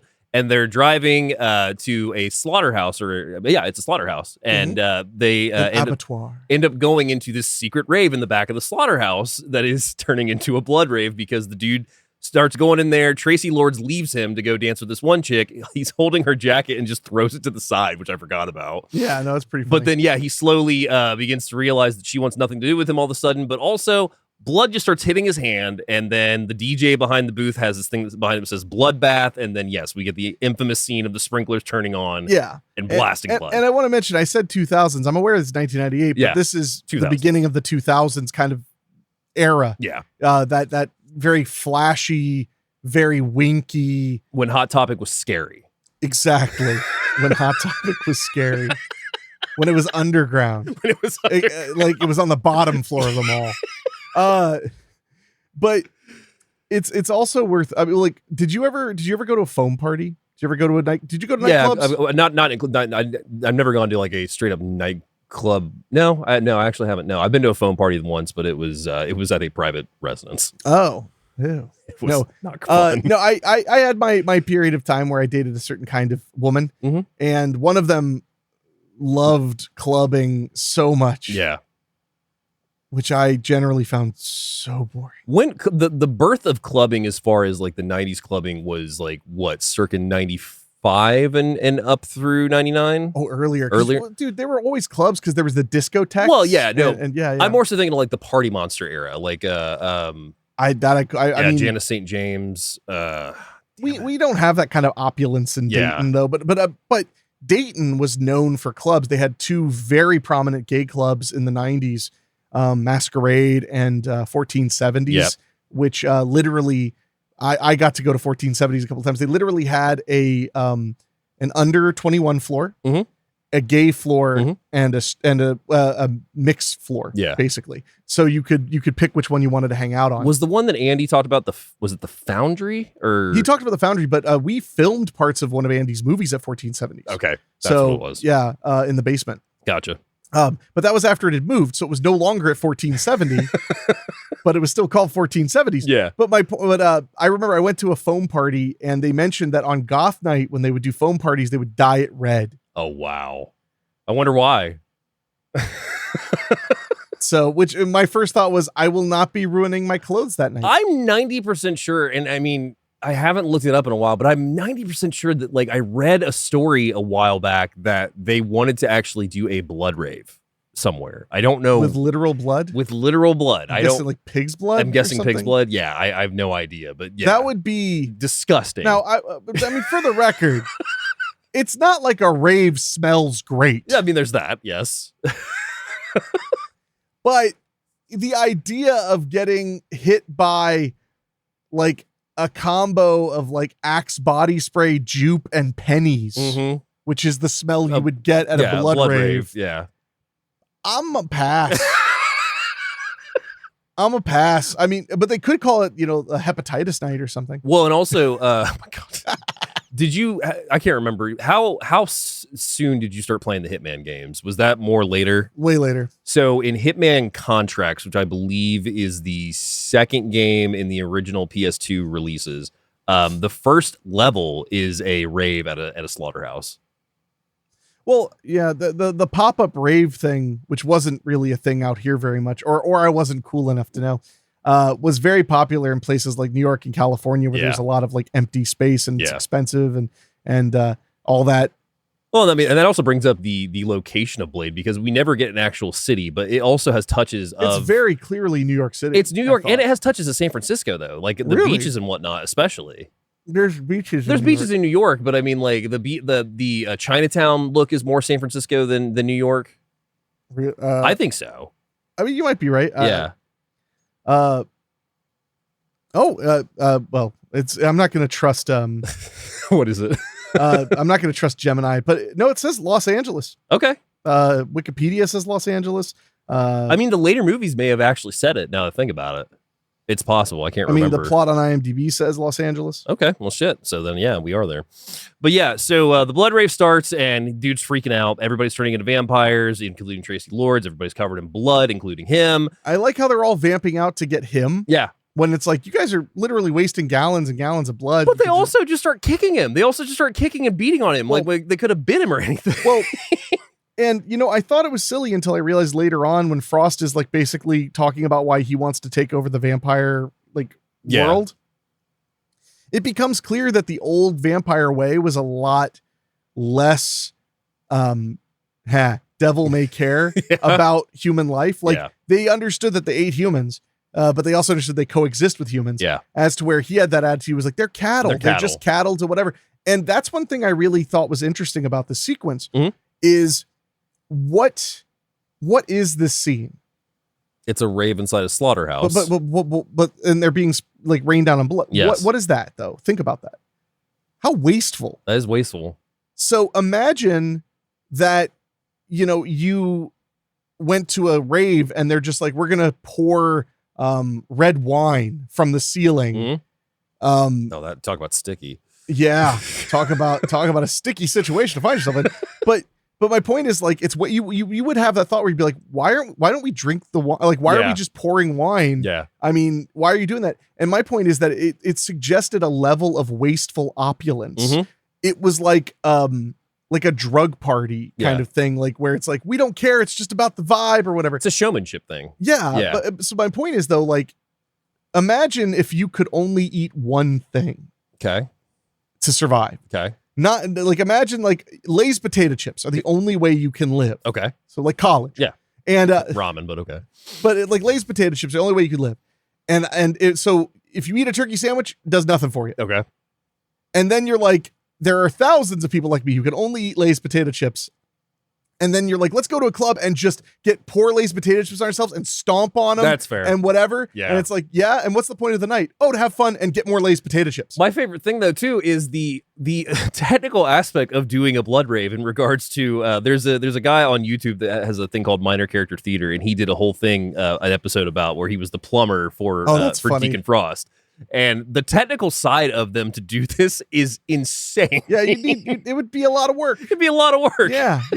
But I tried to take it at face value, and all I could think was like, this is like, it's like you hear those stories about like back in the day, like the heads of like Arab nations would like pour drinking water on themselves and stuff. And you're like, dude, there's not a lot of water. Yeah. And that's the sense I got, was that there's this idea that they're romanticizing something that's a necessity to live. Yeah. And it's clear that the older generation of vampires are not like that. They're not like it. They don't think that it's just like, oh, blood's just, falling out of the sky. Yeah. So I just thought that was a really interesting thing, because obviously it's an incredible visual. Oh yeah. And it really fed young people enjoying Blade, because that pounding techno music, and goth culture was really like hitting height in the 90s. Well, and also again going back to like, this is an R-rated movie, like that's something that really sets that tone there, where it's just like, oh yeah, that's fucking gross and that's extreme. Yeah, but at the same time, it's blood without context, so it's not really violent per se. Yeah, no, you're right. Kind of like Evil Dead 2. I was like, well, the blood's coming out of the house. Yeah. So how violent can that be? Yeah. And the MPA was like X. So naturally, the dude starts freaking out. He's trying to escape. He's crawling on the ground while they're kicking him, and he ends up running right into Blade, except he does not touch him at all. I did notice that last night. He just barely gets to him and looks up, and Blade starts going to town on these vampires. Yeah, and I did not remember all the weird winks and goofiness. Yeah. But it's pretty silly and fun. Yeah, because you got Donald Logue who gets all his guys, and he ends up getting his arm chopped off, and he ends up getting pinned to the wall by the stakes. Like, Blade basically goes through this room like within, I would say, about a minute and a half time. Yeah, it's like a minute or so. Yeah. And he's clearly got like, he's not only a badass, he has all the ways to kill them like holstered. Yeah. Basically. Well, I mean, I love the scene, like when they move into that little circular room, because he's like jumping on the ledge, he's going off the wall and whatnot. But yeah, he ends up, Quinn is Donald Logue's character. He pins him to the wall with 2 stakes, and he's just like, I'm getting tired of like chopping your limbs off, so I thought I'd try fire this time. Sets him ablaze and walks away as the cops raid the place. Which, a lot of the problems in this movie, if he had just killed Donald Logue like a normal vampire, instead of like savoring tormenting him, we wouldn't have had a lot of the problems. The one thing that I realized watching this last night, everybody gets kidnapped in this movie. Yeah. Some multiple times. Oh, yeah. Yeah, it's a kidnap forward kind of film. It really is. Yeah, no, that's a good point. So yeah, they end up taking Donald Logue's body out to a morgue, and that is where we meet Karen, who is a blood specialist at this hospital. Hematologist, yeah. And she is with her ex-boyfriend Curtis, who comes in and he's like, hey, well, they work together. I've got something weird for you to come down and see this body. And so they're examining it. And I really like this scene because even though, they're cutting open a corpse and like talking about their relationship, this is just a normal thing for them. Yeah. Like, this is an everyday thing for them. Oh, I thought you meant like fighting about their relationship. This is a normal thing. It's very sad. No, you cutting open a burned corpse. Okay, fine. But no, like, that's their job. So, I mean, the fact that they're having relationship talks and stuff is pretty cool to have that in the movie, I think. Oh, I thought you were going to be like, again, because communication is so important. You just keep not referring to the corpse. No, it's a cool scene. Because the first joke I thought of when we were watching it was like, first question, have you ever doubted us? Second question, meatball subs for lunch? Meatball subs for lunch, yeah. But Quinn ends up not being dead, of course, so he ends up attacking Curtis, bites him, even bites Karen, and right at this point, Blade shows up at the hospital and tries to save her. The cops start firing on him, which is my favorite of his interactions, where he goes, "Motherfucker, are you out of your damn mind?" Because they shoot him in the chest. Bulletproof vest thing. I love it. He has a bulletproof vest, but don't worry. It's sculpted to look like muscles. Yep. Yes, Not it that is. he needed help. No. This is peak Snipes. Oh, yeah. This is peak Snipes. Man, in every direction. Yeah, well, physically, comedy-wise. Fucking Pastor 57, Boiling Point, Drop Zone, Murder at 1600, and this is right before Art of War, which is one of my favorite movies. And Demolition Man, he was ripped. Ripped in, yeah. So, but yeah, the cops shoot at him. He yells at them, ends up grabbing Karen. There's a whole crazy scene where he ends up throwing her across the street and Really onto this far. building, really far, and dislocates her shoulder. Yeah. But he's a gentleman, so he puts it right back in. Yeah. But then also the cops are shooting at him while he's carrying her to safety. Like, and you even pointed out last night, really good shots too, because they're shooting with a gun across a long way of street. Yeah, they're shooting with they make it seem like it's an automatic gun, and he's like a building over and down, and they're like coming close to hitting him. Yeah. And they were like the anti-stormtroopers. They were very good. Very good. So Blade ends up taking Karen to the hideout where Whistler is, played by the great Kristofferson. Yep. And this is one of my all-time favorite roles of his. He's such a badass in this movie. Yeah, well, and he's an effortless badass. Yes. You never really, not until the third act. Yeah. Or near the third act, do you see him do anything badass other than just exist? Yeah. But he's so good. Yeah. So he's just like, one of my favorite lines, bringing strays home now, because he's brought Karen and he's trying to save her because she's been bitten. There's a window of time they have for her to not transition, so they're going to try to save her by injecting her with straight up garlic. Yeah. Or garlic extract it's like or something. Garlic extract. Essence of garlic or something. Yeah, which is an interesting and clever concept. You know, like, I always thought, like, wouldn't the cure be like holy water? Although this one, there's no holy water. Yeah. They don't do that there. We don't do that We here. don't do that here. But yeah, so they inject her with that, hoping that it'll slow the spread and potentially stop it. Yeah. Because, it's one of those things. They skip a lot of my favorite vampire lore, but I'm totally okay with it. Yeah. Well, I like the fact that when he injects her, like her bites actually kind of like steam a little bit. Oh yeah, no, it's like have an effect on it. Well, and I love that the way they can tell how she's doing is how fast her wounds are healing. Yeah. So it's the opposite of the normal thing where you're like, these aren't closing up at all. This is bad. Instead, they're like, these are closing up really fast. This is really bad.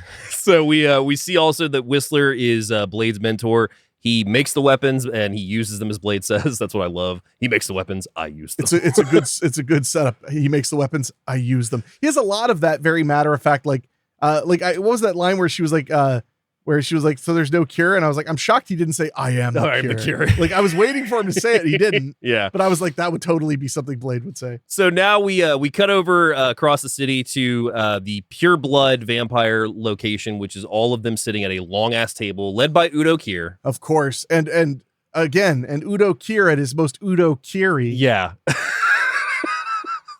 I love the joke that we riffed last night where it was just like, all right, to be a true vampire, you must fuck life from the gallbladder. And they're like, we get the gallbladder thing again. We've heard it. We got it. So, also, I don't think that's true. It's not true. So they express that they are basically upset with Deacon Frost because Deacon Frost is in the waiting room. He gets brought into the chamber, and they're basically like, your clubs are, they're making a bad name for us. The cops are onto us. Like, you can't keep treating this shit like this is okay. Like, we hide in the shadows to exist with humans. We can't be like showcasing this shit. Yeah, and we get the sense that basically what we have here are what are basically vampire elders. Yes. Of these elder sects of vampires, and Frost is an upstart sect. Yeah. In a way, he's Muhammad. In a way, yes, you could say. Praise be unto him. but he's an upstart, he's an upstart sect. Yeah. He's a new sect, which they don't really. He's young blood. Yeah, well, he's not a pure vampire because he was turned. He was turned. And that was one of the first vampire lore elements of Blade that I remembered right away when I was rewatching it. Is I even asked you, I was like, yeah, in this, if you're born a vampire, you're a full vampire. They don't take as much value in if you're turned. Yeah. And which is not a common vampire thing. The other vampire things, the vampires aren't born. No. They're the only way they procreate is by infecting the living. And this one, they're a little bit more like a race. Yeah. which is an interesting take on it too. Well, and this is Frost's whole explanation of like, the humans are cattle. We shouldn't be, buddying up with them. We should be owning them. We should be feeding on them. We should rule this fucking world is his whole thing. Yeah, we're apex predators. We should rule it. Which is a funny way to look at it when it's like, what would really keep the blood supply great if the most of the humans died and lived in fear and were aware of you to protect themselves. Yeah. I think that's a little dumb. Yeah, I would say so. but that's the thing. Frost is brash. Yeah. As to where when he talks to the other vampire leaders, they're very thoughtful. Yeah. They're clearly educated. I mean, they're probably 300, 400, 500 years old too. Yeah. But they're like very thoughtful, educated, aware of the history. But then we find out really soon after that Frost is like hanging out in the archives where the vampires keep all of their like religious articles of sorts. The vampire Bible, as they call it. The history of it. Yeah. Yeah. But he's obsessed with translating parts that have never been translated. Yeah. That can't be translated. Because there's no one to translate it. Yeah, because the it's text a is dead so old language. Yeah. But I would say undead language, but yeah, fair. But it's funny because that's also a really interesting thing for young upstart. Because what's he doing? He's doing something that literally everybody else already knows you can't do. Yeah. And he's like, I think I can though, which would rub them the wrong way too. They'd be like, why would you be able to do it and not, 3,000 years or whatever of vampire, history? Why couldn't we have done it if you can do it? Yeah. But he also is like using technology. There's a lot of elements of Frost that are very youthful future. Oh yeah. Like his focus on computers, his focus on technology, but also his focus on opulence, his focus on narcissism, which I was trying to place that because it's the 90s. Mm-hmm. So we're past the 1980s yuppie thing. But I feel like there's probably a theme that I might not be picking up on because I grew up in the 90s, but I was like, when in 1998 I was like 13 or whatever. It's kind of fascinating too because like if you think about it, like Deacon Frost he's really in over his head, but he'll never admit it. Well, no, he's literally pure avarice. Yeah. I mean, that's all he is. Yeah. That's why they look down on him. They're like, of course you're this way because you're young. Mm-hmm. Of course you are. Of course, my first thought when it was like, we were born vampires, like, oh yeah, why are you old? That's fair. It's fair. I mean, why are you old? Like, why aren't you all just babies? Yeah, no, that's fair. Creepy babies. God, vampire babies. That's the movie. So, so he ends up kind of getting scolded by Udo Kier's character, and that leads us into going back to Karen, which we find out that Karen wakes up the next day and seems to be okay. She doesn't know where she is, obviously, so she ends up like sneaking out. She hears Blade and Whistler talking, tries to escape. They hear her, and that's they basically explain to her, like, you were bitten by a vampire. We think we've got it, but there's no guarantee. Yeah, and while Blade seems very hopeful, Whistler is very detached. Yes. And I think it's because he's like, I don't want to talk to you and realize you're a nice lady. Yeah. And then have to kill you. Because his entire backstory is people he loves were killed or became vampires and had to be killed. Yeah. So I like that element too, because as she is around more and more, he starts to be, because he mentions like she's a hematologist. Yeah. And as soon as they start to have a little bit of rapport, he's like, I'd really love you to look at what I've been doing with these blood serums and stuff because she's an expert. So he's like really like wants to befriend her. Yeah. But he's so afraid. He's like, great new friend to kill. Well, because they basically, she's like, well, am I prisoner here? And it's like, no, you're free to go. And Blade's like, but just so you know, like, since the vampires know that now, they're coming after you. Oh God, yeah. So like, get a gun. And also like, if you start turning, like if sunlight starts affecting you, like use it on yourself because you're not going to want to be a vampire. So she ends up leaving and goes back to her apartment. There's a cop that is, there's a whole little section where she's on the elevator and she sees these markings that we start to see that are vampire markings of ownership. Which I like that because it's one of those things where like once you know about something, you see it everywhere. You realize that it was already there. It was ubiquitous. Yeah. So she's, paranoid and whatnot. He gets to her apartment and this cop comes into the apartment later and he's like, hey, we heard like that your worker said that you were kidnapped. And she's like, well, what about my other worker? And he's like, oh, Curtis. He unfortunately passed. And he's like, but you don't have to worry about that. And she's like, why? And he's like, because you're dead too, revealing that he's working for the vampires, but she thinks that he's a vampire. So she sprays him. She sprays him with garlic spray instead of pepper spray. That Whistler had given her, garlic mace. And I love his reaction. She's like, garlic? What do you think? I'm a vampire? Yeah. And then Blade's just right there. Yeah. And I love it too, because we said this last night. He's just fucking up her apartment with hating this guy, like throwing him all over the place. By the third piece of furniture he breaks, she even goes, "Is this necessary?" She even says it. "Is this necessary?" Yeah, because my first thought was like, can't you just punch him really hard like 3 times? Yeah, because we find out that he's basically an errand boy for the vampires. He's not turned. He's a familiar. He's a cop. He's a cop that's working for them. He deals blood and takes it to the locations it needs to. So Blade ends up letting him go essentially because she's going. They have him at the car trunk because they find the blood that he's carrying. And Blade's about to shoot him. In front of everybody. In front of everybody. Broad daylight. Yeah, in the city. So she ends up intervening. He ends up getting away. And Blade's like, you got to wake up. Like this whole world that you see, like this is just a sugar-coated fantasy. Like this is actually the real dark, deep shit that's going on between here. And if you don't wise up, you're going to be one of the next And ones. then it just pans over to Tommy Lee Jones and what's his name? Will Smith. Will Smith and Tommy Lee Jones is like, he has no idea, sport. So Blade ends up trailing the cop, which I think his name's Kris, if I'm not mistaken. And they end up following him to another club because now Karen's just going to be working with him because she's like, well, I can't be safe unless you're with me at this point because I'm probably dead meat. Well, she's also pretty mad at him. She's like, "I was bait," and he's like, "Get over it." Yeah, get Get over it.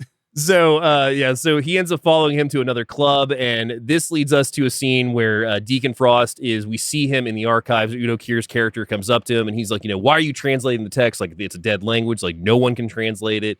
And Frost just has his headphones in, is ignoring him, and Udo Kier goes, "Damn it, Frost, I'm talking to you." Yeah, it's like, "Dad, you don't get it, okay?" And he ends up slapping him. Yeah. So, and so, if I'm remembering correctly, because this movie, it's great. Yeah. But it's basically Blade and this woman, and kind of like the undercurrent is she's going to become a vampire, and then also that Blade wants to kill all vampires. Yeah. And then the B story is basically the internal beef in the vampire world with Frost usurping power until they combine. Yeah.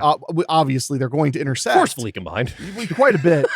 So, yeah, so he ends up taking Blade to a place where you can access the archives. Yeah, so it takes him to this bar because he followed Krieger's his name, not Kris.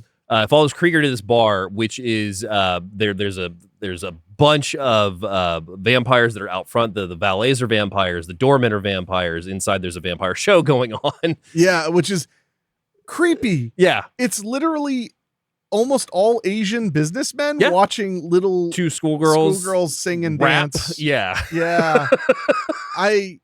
I felt ways. I was just like, okay. But they do point out that there's, like, they don't say it, but I mean, it's very clear that there's no real racial line with vampires. There's, because like in the leadership space, there are vampire leaders from all over the world. There's black ones, white ones. I didn't see a single Hispanic one.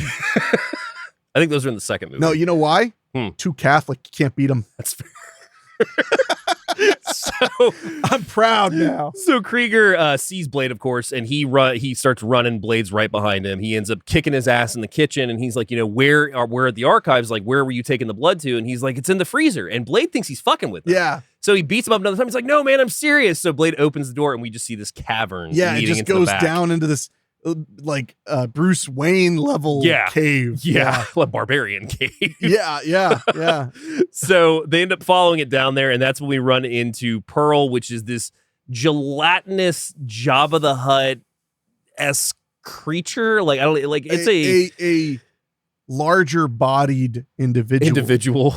David, my apologies. Please be careful. Words. Wait till you hear how they had to put Pearl in this movie in regards to the set design. Well, this was a disturbing scene. I remembered even as a kid because she's literally so big. Yeah. That she can't get up, she can't walk or anything, and I'm assuming that they just feed her blood and while she sits there. Cut out plot element was children. It was like specifically like children. I thought you were gonna be like blood and lard. Like it was cut.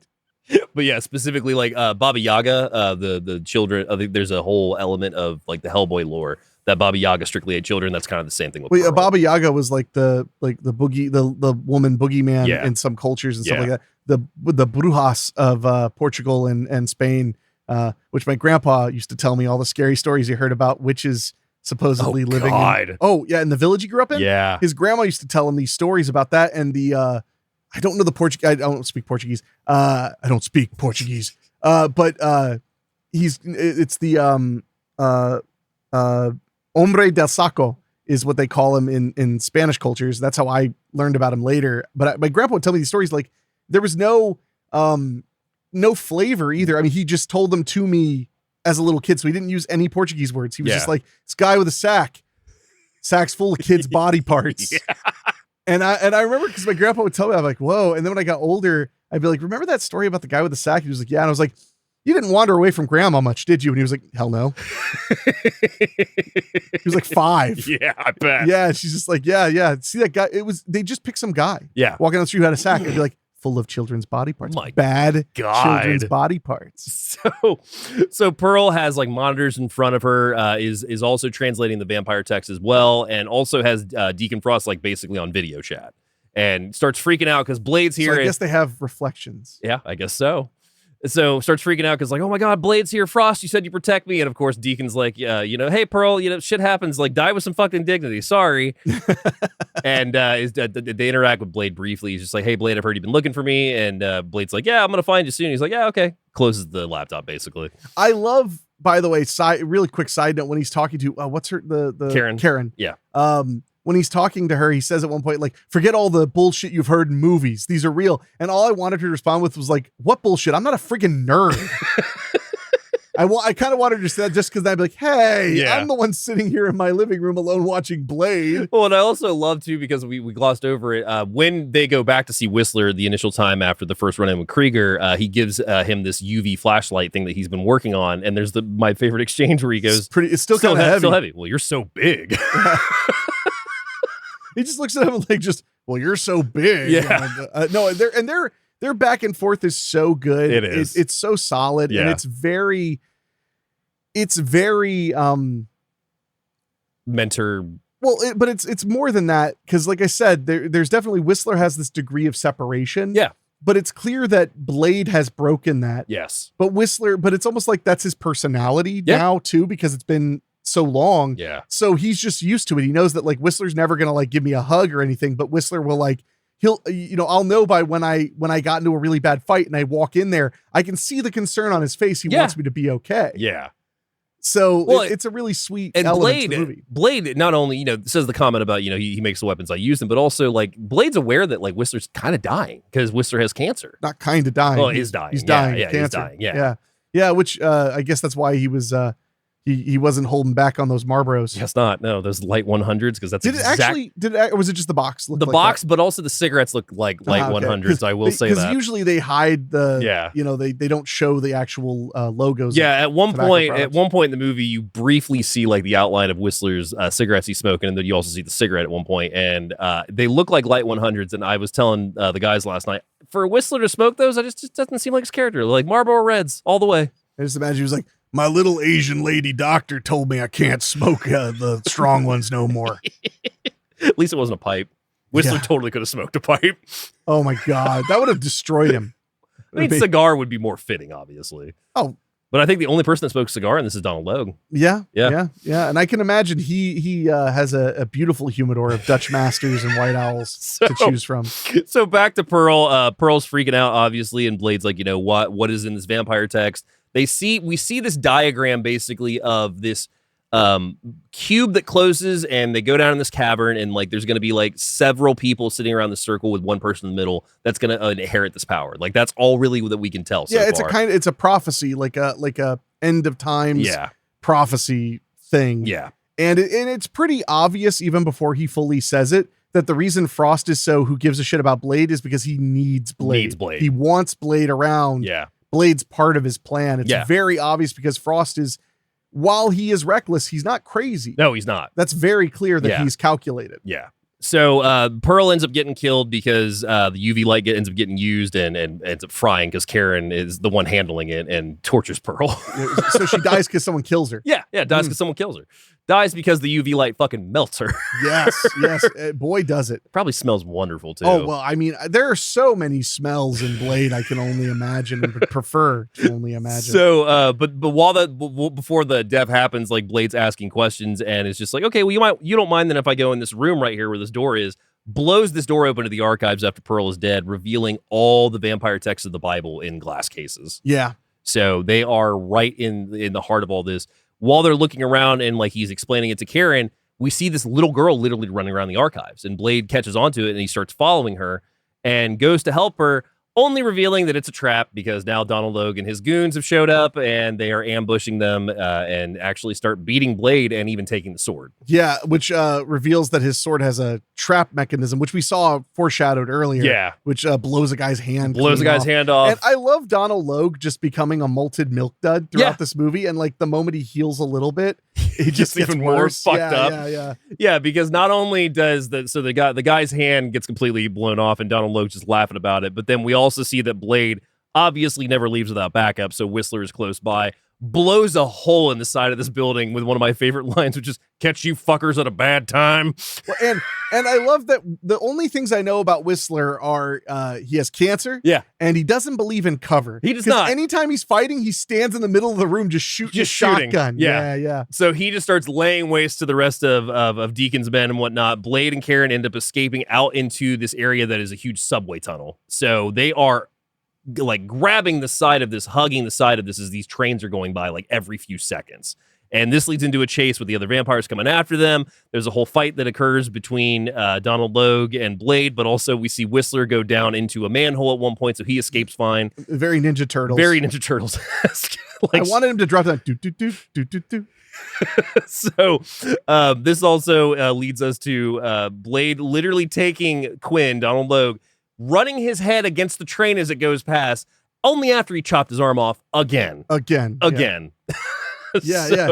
Donald Logue is highly memorable in this, and he keeps not dying. He keeps getting really, really hurt. Yeah. And then not dying. So they end up jumping onto the back of the train with Blade grabbing the back of the train while holding on to Karen. Which was wow. Yeah. Which I love it too, because they don't show anything after that. He just grabs onto it and it's gone. Well, we see him whip a bit, which was what made me go, holy shit. Yes, it was really cool. Yeah. So Krieger ends up returning to Deacon Frost's hideout with injured Quinn, who is pissed off now at this point too.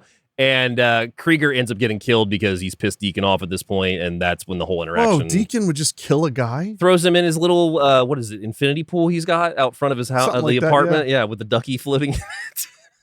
Did you see, by the way, what they're watching on TV, like what the party's there? No. It's Mortal Kombat. It's the first Mortal Kombat movie. Dun, dun, dun, dun, dun, dun, dun, dun, dun. So Deacon's hosting a Mortal Kombat party. Wouldn't you? I mean, if you were a vampire. Oh, yeah. Yeah. So that is when we also get the reveal that basically Deacon Frost, with his little whole shindig thing, is trying to awaken the blood god, Lamagra. And Lamagra can only be awakened basically by using Blade's blood. Yeah. Because that is the chosen one's blood, which we find out.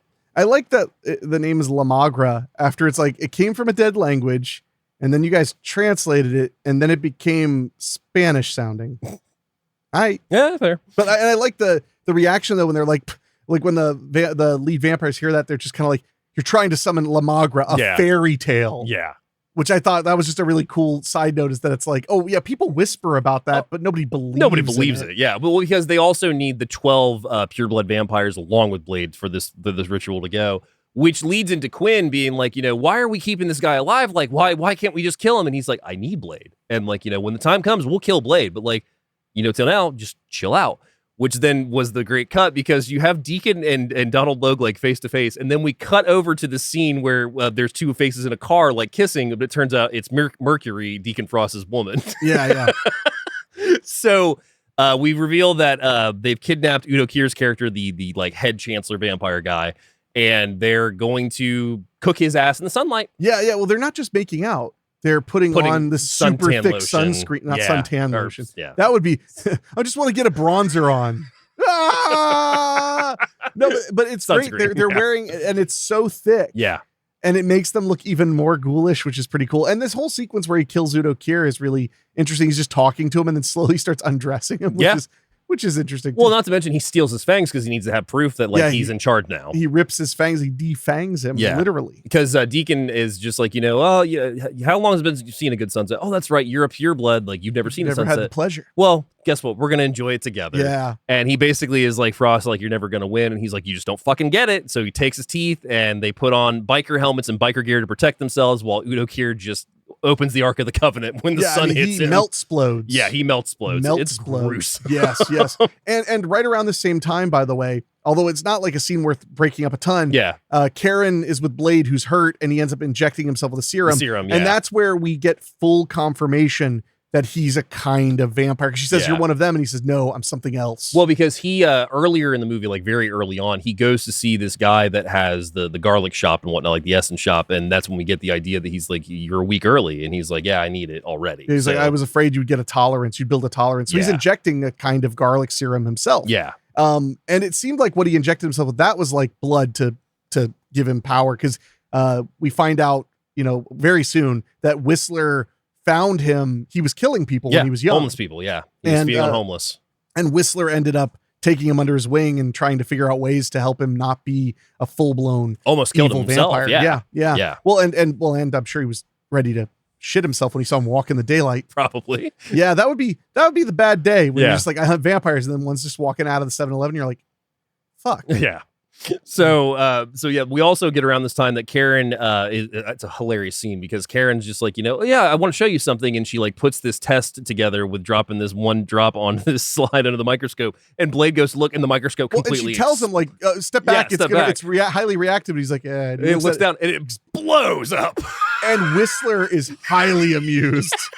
Which I like that too, because it plays off the idea that Blade is a little comically serious. Yeah. By having that moment where even Whistler's like, yeah, should have listened to her, kid. And he's just like, this is a cure. And she's like, well, no, I thought maybe you could explode some vampire heads with it. I love that line.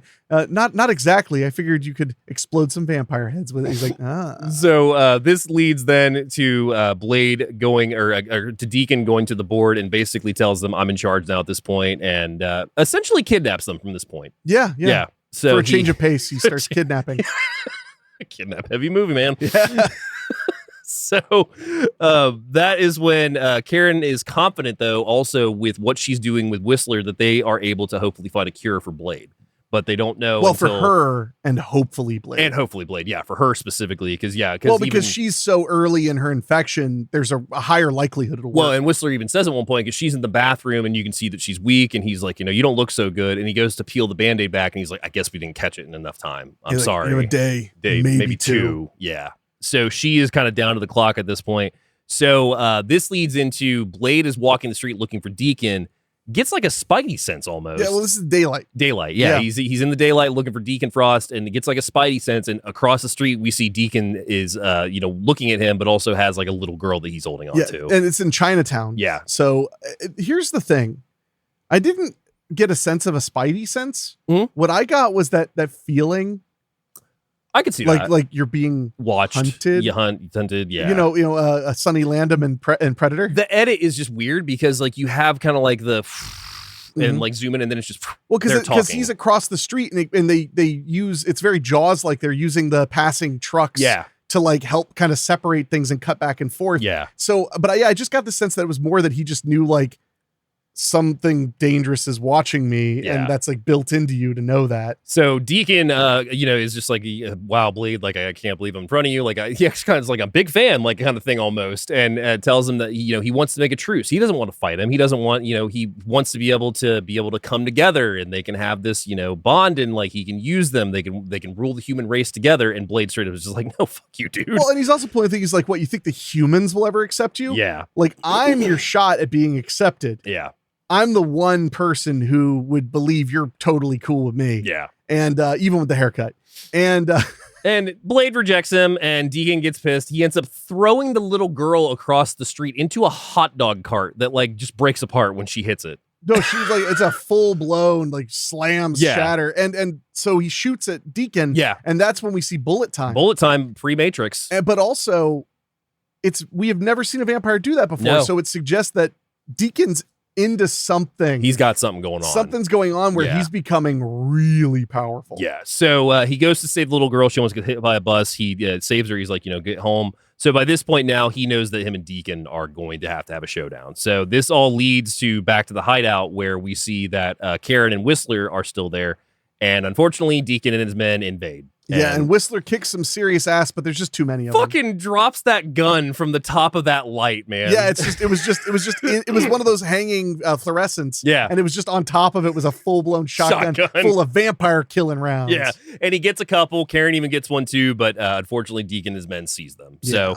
So Blade ends up coming back. He comes back to see Whistler is covered by this bloody sheet, which I love because I found out in the trivia he actually is looking away because he was laughing every time he pulled it down. So that's why he's doing that. Like, it has dramatic effect in the movie. Yeah, sure. But yeah, every time he went to do it, like either him or Kristofferson would start laughing, apparently. Okay. So, but yeah, Kristofferson's just like, they took Karen, I've been, I'm dead. So go ahead and give me your gun and then walk the fuck away is basically what he says. Yeah. And I love it too, because while Whistler's like explaining, like, you got to stop Deacon. He's got the pages, like he's going to summon at this point. Blade's just wiping the blood off his neck and like off these spots. Yeah. As he's talking and he's trying to convince him like maybe it'll be okay. Like, maybe these aren't so bad. And he's like, no, man. Dude. Well, and the saddest, sweetest part, this is the scene that stuck with me forever after I first saw it. Yeah. Is he tells him, give me your gun. And he's like, now just walk away. He doesn't even want him to have to witness this. He's like, you've seen enough. Yeah. Walk the fuck away. Yeah. So he walks away. We hear the gunshot go off. We see the hand drop with the gun. So now Blade is assembling for the final showdown and he's getting all his toys together, including a motorcycle that he ends up running into Deacon's building. But before we get to that, there's a whole early on at Deacon's party, we saw that he has this coffin bed thing that you were obsessed with last time. Because it's like sci-fi. My only problem is it like lowers and locks. Yeah. And I was like, I get it's a coffin, but like, does it serve a purpose besides just being really cool? Yeah, in a white room. So, but this woman walked out and like put her hand on Deacon. We didn't really see much of her, but we just see a little bit of her early on. So then they're back at this penthouse. Karen's been kidnapped, obviously. And Deacon, kidnapping? Deacon's trying to like explain to her like, what's going on. And Karen has no being, she's just like, you're just like some 2-bit crime at this point. Like I don't crook. Yeah. Stupid. And so he's just like, no, I'm the head of the fucking food chain. And like, you're about to learn along with the rest of the world, like what my power can do. And right at this point, we hear that Blade is ambushing the building. He runs his motorcycle through the glass, starts taking out guards left and right, including using the blood exploders. So pops one into one guy's chest, one. Very late 90s CGI. Looking like Gushers commercials, though, as the vampires explode. Do look like Gushers, yeah.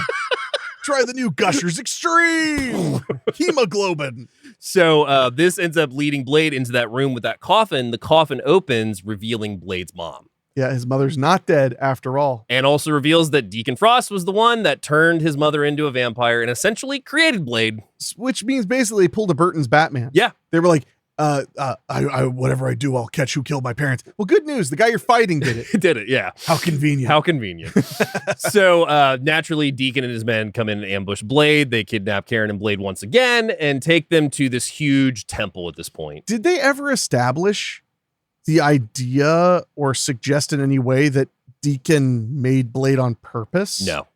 Because now that I'm looking back on it, the chosen one element of it and everything. Because how long did he know? He might have known about this stuff for a long time. Yeah, it's entirely possible. And then also there's that whole part earlier where he says, like, I know everything about you, your mother, Whistler. Like, he's like, I'm a big fan. I know everything. And part of me's like, maybe he's just been, maybe because he knew his starting point. Yeah. He could follow it. Very well could be. Yeah. So they take them to the Temple of Eternal Night at this point, and we see Blade is taken up to the top of the temple and put into this chamber that basically cuts him open, drains all the blood into this really articulate like little cylinder that drains down onto the 12 vampire. And his mother is used to basically push him into that, and she's trying to, in a very incestuous way, trying to convince him like it's time to just be a vampire. It's time to like lean into this stuff. It's a really great scene. Not much to talk about because it's just intense. Yeah, and it's visually is where it's at, because basically the chamber closes, the blood starts going. We see so many different ways that this blood is coagulating and dripping down onto them. But also Karen is thrown into a pit inside this temple where Curtis from the movie. I like that scene, but like it's kind of a weird callback. Yeah, basically he'd been thrown into a pit where he's barely fed. He's a vampire zombie. Yeah. He'll eat anything, vampires, anything. And he comes at her, and then she climbs up, and that's it. Which is important to point out, though. He's been he was infected like 3 days ago. Yeah. And he's been in this pit for 3 days and hasn't figured out that he can climb out just like Karen did. That was funny when she just kind of grabs a femur bone, knocks him down, and climbs out. But I also get why she was able to beat him. I mean, he's weak. Yeah. And they assume that she will not be able to carry her own because she's mostly human and a little tiny lady. But as I know, because of my mother, you don't underestimate a Karen. You don't. You do not. Karen. So also we missed too that Blade has the exploding blood injections with him, and Deacon mistakes it for a serum. So he throws it up into the cavern being like, oh, you're not going to need this anymore. So the explosive serums are resting inside the cavern, not too far of his reach. So keep that in mind. Oh, yes. So, but yeah, they end up going through the ritual. We see the blood drip down onto the 12 disciples. One gripe. Yeah.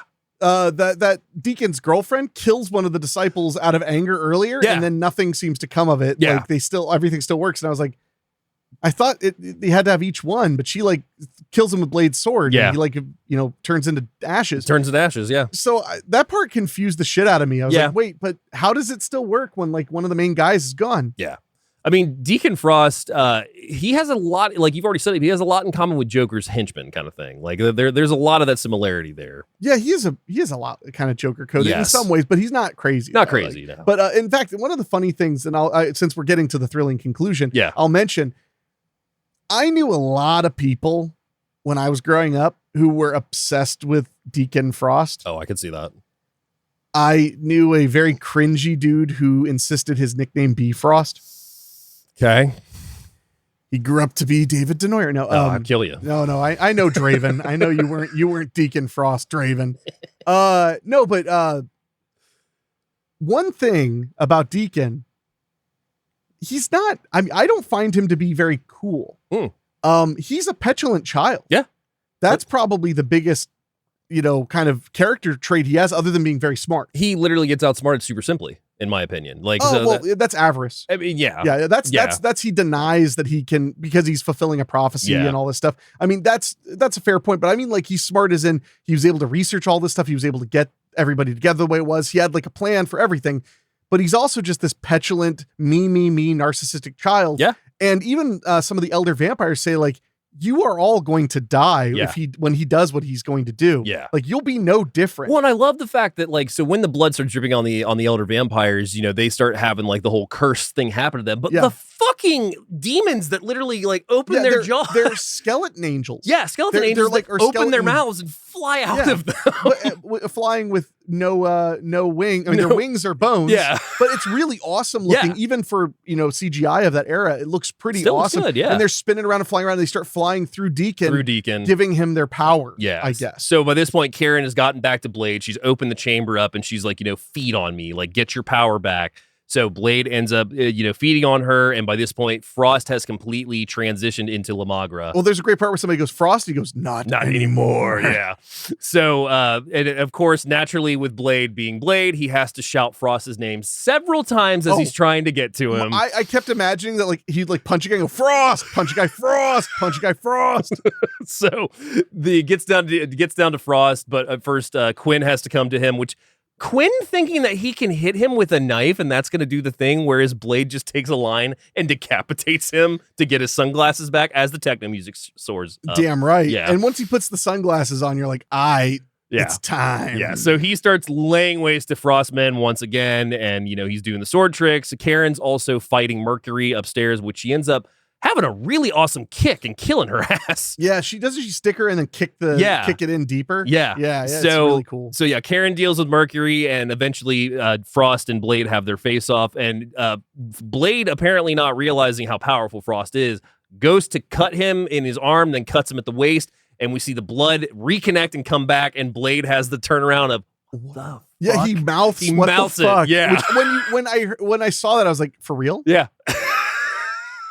And I want to say, all I can think of from Deacon is when he like falls apart and it sucks back together. It reminded me of Virtuosity. Oh yeah, 100%. A lot of 100%. Virtuosity, which phenomenal movie I love. Yeah. So naturally, Blade is realizing what he has to do. So he sees that his injection, his blood syringes are up there. So he throws the sword up. The sword does the little thing that the trap and kicks the rocks down. He catches them and just starts throwing them into Deacon as Deacon leaps up in the air, comes down, and Deacon has his own Gushers moment as he just becomes a huge creature and then blows up. But right before he does that, my favorite line from Blade is, "Some motherfucker's always trying to ice skate uphill," which I've heard that repeated for a joke so many times. Yeah. So Deacon fucking explodes, and that is the end of Deacon Frost. Blade and Karen leave the temple together, and then we cut to basically the epilogue, which is that Karen is like, let's get back to the hideout. We'll try the cure. And Blade's like, no, I've still got work to do. Leaves it. Or go ahead. We forgot to mention, because it's so much happened in that little bit. When she says, like, I have this cure that will hopefully work, she has to warn him. She's like, you won't be even a Daywalker anymore. You would just be a human. Yeah. And that's why he's saying, like, I've got more work to do. Yeah. I can't stop being a Daywalker because I've got to kill all these vampires. So we cut over to Moscow. There's a man and a woman walking in a nice snowy night in Moscow, and we see a vampire. I didn't notice this. This is the first time I noticed this. The vampire symbol is on that building. Oh yeah. Yeah. So naturally, it's hard to see. Everything's blue, but it's red. Yeah. So it doesn't stick out at all. So the woman gets grabbed by the throat, and the dude's vamping out, and that's when we hear Blade go, "Did I catch you at a bad time, comrade?" And Blade starts charging at him. It in Russian. Yeah, says it in I Russian. love that. So they start charging each other, and that is 1998's Blade. Movie kicks ass. No, it's like some of those later like Stallone movies. Yeah. It kicks ass to the point of being funny. Oh yeah. Like at some point you're like, wow, this guy's such a badass that I'm laughing. Yeah. Like Cobra. There are multiple times where Stallone's so cool in that it's funny. It's not even cool anymore. It's hilarious. But I love Blade. I've always loved Snipes. I felt that he's I think even with how popular he was, I think he was still underrated. Oh yeah. I think that even when he was the most sought after movie star, he was still underrated. One of my all-time favorite roles of his is like one of his big outbreak roles is big breakout roles, Major League. Him as Willie Mays Hayes. Oh, no, he's hysterical. He's so good when he's subtle. Yeah. But Blade, he just owned it, down to the bone. Yeah. And I really was impressed because it had been a very long time since I saw Blade. And I think I've only seen Blade 1. I've seen 2 as well, but I don't think I saw Blade Trinity, and I keep hearing, you're not missing anything. So I mean, we'll watch it some point. Oh, sure. Yes, we will. So would you like to guess what the budget was on Blade? 45. 45 on the nose, 45 million on the nose. No way. Yeah, 45 million on the nose. For the record, I did not cheat. Yeah. I would admit if I had knowledge.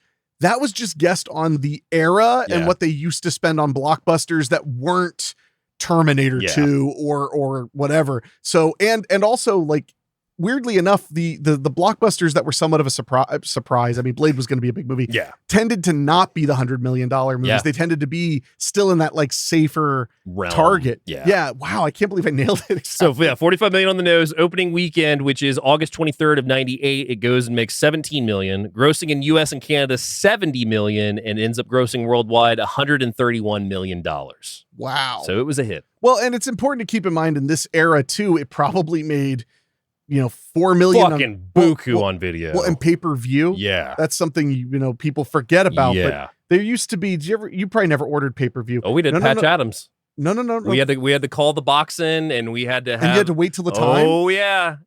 Wow. Okay. I thought you were too young. Nope. For that's that. how we saw Patch Adams. I remember one of my favorite times. They introduced this thing later on before on demand became a thing, where you would just pay and it would give you 24 hours of the channel that played the movie. I saw Spice World so many times in a 24-hour period. I just kept switching to the channel and going, I'll watch Spice World. Did you ever have, you had the scrambled, I'm guessing the scrambled at one point, so you could actually like hear the movie, but I was gonna say, that's except for the one channel everybody went to. That one, the they scrambled didn't let channel. the sound be on. No, they didn't let on that one. So body count's 88. Oh wow. The shooting starts in February 5th of 1997, wraps June 6th of 97. Hey, my birthday. Hey. Shot in Long Beach, Los Angeles, California, London, England, Moscow, Russia, and Vancouver, Canada. Wow. Blade first appeared in the comic The Tomb of Dracula number 10, which was July of 1973. In the comics, Blade's mother was a prostitute named Tara Brooks and was killed by Deacon Frost during Eric's birth. She never becomes a vampire, though. Well, that's At least that was always the convenience of because I'm pretty sure Joker didn't kill Batman's parents in the comics ever. In the original Marvel comic storyline, the character of Blade was English, not American. Pip. When David S. Goyer first pitched the idea of doing a Blade movie, the executives of New Line felt there were only 3 actors who could possibly do the role: Wesley Snipes, Denzel Washington, and Lawrence Fishburne. But in Goyer's mind, Snipes was always the perfect choice for the character of Blade. Yeah, I think Denzel, it wouldn't work. Well, Denzel you would have to change it because he can play a badass, but he's always believable. Like I don't know if I've seen him go big. He goes big a little bit at the end of Ricochet, but that's really about it. I mean, big, I know. like being Blade or because like even when he's the Equalizer, he's still like you believe that he's a guy. And I mean, as far as Lawrence Fishburne goes, Fishburne has the chops. I mean, Deep Cover is a movie I cannot recommend enough if you want to see how good Fishburne can be. Yeah, I think that no offense to Fishburne, he's just not fit like that. Yeah. Like he's a big, tall, tough guy. If Blade was meant to be the agile, like super martial arts guy, it's just not. It's not Fishburne. Yeah, that's all. I mean, like if Blade were more like the Punisher. Yeah. Then I could see Fishburne, but Blade is he's so acrobatic, and Snipes having his experience with martial arts, and Snipes is so clearly the one. You know who could have done it, but I mean, it was probably not the right time. Mario Van Peebles. I feel like Peebles could do a good Blade. I think in an alternate timeline where Blade only does 55 million at the box office, and then gets a direct-to-video sequel, it's Van Peebles in like 2001.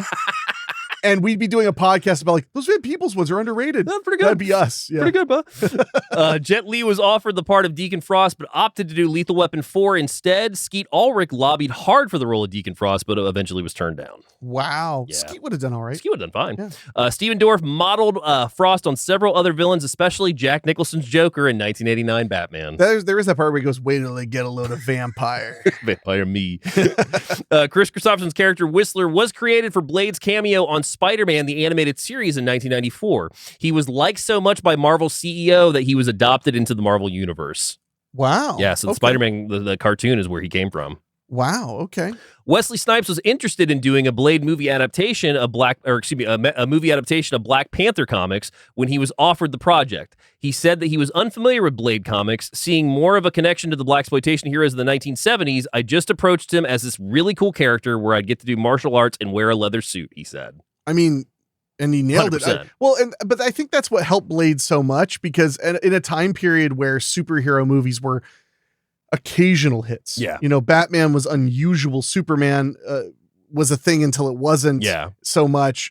You know, really, Spider-Man was the first one to kind of break that mold after only Batman was able to really make it happen in the 90s. Oh, yeah. So I think that Blade not being an outwardly superhero and more just an action movie, I think that actually helped a lot. And it's a testament to Snipes. Yeah. Because I'm sure some people came into it going like, I read the comic. Yeah. But like our buddy Jeff, and that probably is the one person. Yeah. But so Snipes being able to look at that and be like, I'm a badass action star. I can make Blade awesome. Yeah. He did. He did. No, he absolutely did. Wesley Snipes was a fan of Hong Kong martial arts films and wanted the film to have that kind of action, which I think they nailed pretty well. Yeah, I would say so. In updating the vampire lore, Stephen Norrington and David S. Goyer decided crosses wouldn't work against vampires, citing, what if a vampire was Jewish? Why would a cross work against him? And then John Carpenter was like, hold my dollar bill. Karen was originally going to be played by a white actress, but Wesley Snipes encouraged them to cast a black actress for the role. Stephen Norrington and David S. Goyer called the scene between Karen and Curtis a Melrose Place segment, placing a dull romantic segment in to lull the audience into false sense of security. The studio wanted to cut the scene, but creators fought for it, and it got the strongest reactions at test screenings. And it stayed in. Here's my take real quick on Karen being black. Yeah. I think that the reason that, I mean, aside from the actress is really good, obviously, but I think the reason that works is it really helps her remind him and the audience of his mother. Yeah, no, absolutely. A woman who was bitten and didn't want, as far as he knew, didn't want to be a vampire and then was lost to the world. No, it's a good tie. I really feel like that gave it that extra oomph where because she never felt like just a love interest. In fact, she barely felt like a love interest in a lot of ways. Yeah. And I like that because Blade is way single-minded about killing all vampires. Oh, 100%. And no, that's one of the charms of him is that he just, that's what he does. That's what he does. Yeah. No, I mean, that's what he does. It's what he does well.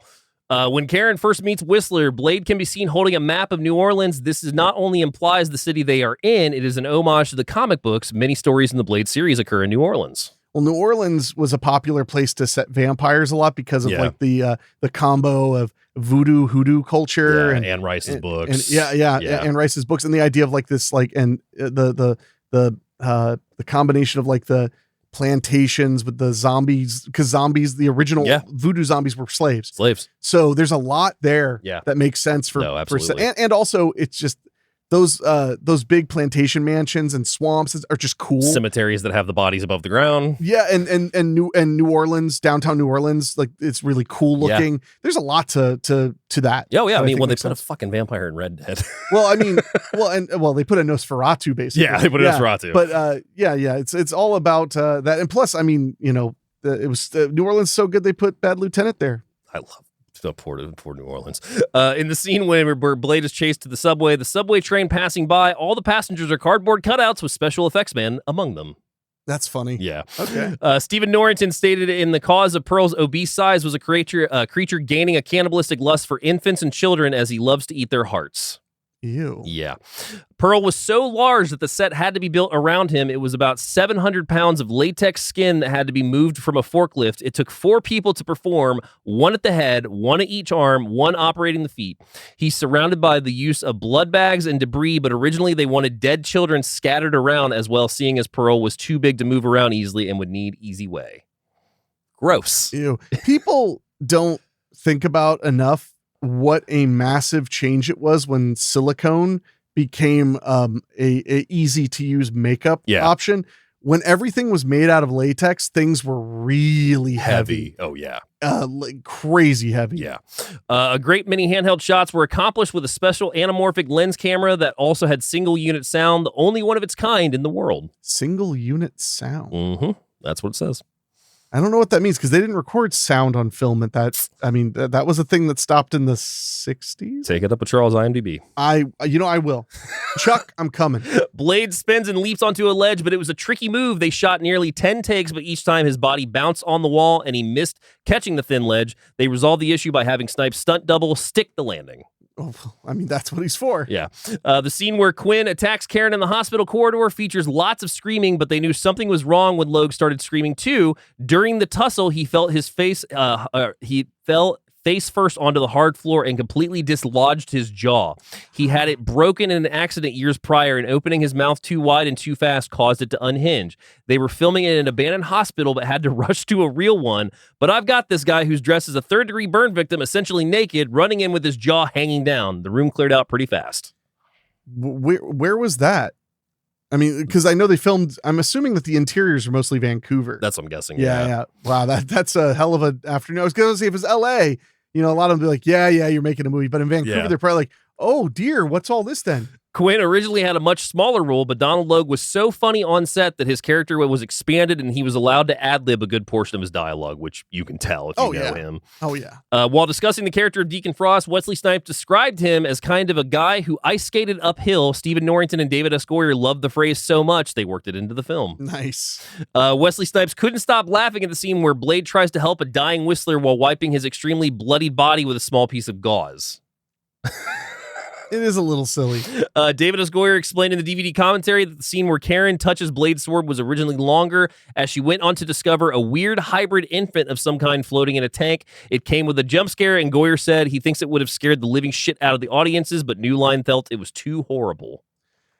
The idea of them just having like a newborn in a tank, vampire or not, would be pretty weird. Yeah, I would say so. Dark. The scene where Karen and Deacon are talking about the cure for vampirism initially ran a bit longer and answered the question of how vampires would feed if everybody was turned into a vampire. They would keep some humans alive in a giant blood bags to harvest them. The bags can be seen in the doorway during the scene and later played an integral part in the plot of Blade Trinity, and also has an underlying plot structure for the movie Daybreakers from 2009, which I cannot recommend that movie enough. We all know you love Daybreakers. Daybreakers is has a great lore to it.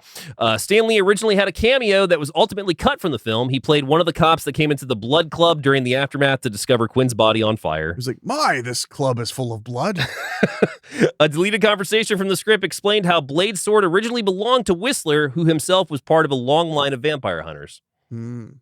Michael Morbius was used as the main antagonist in Blade 2, but the idea was dropped when Marvel sold the character's rights to Artisan Entertainment to produce a standalone Morbius film.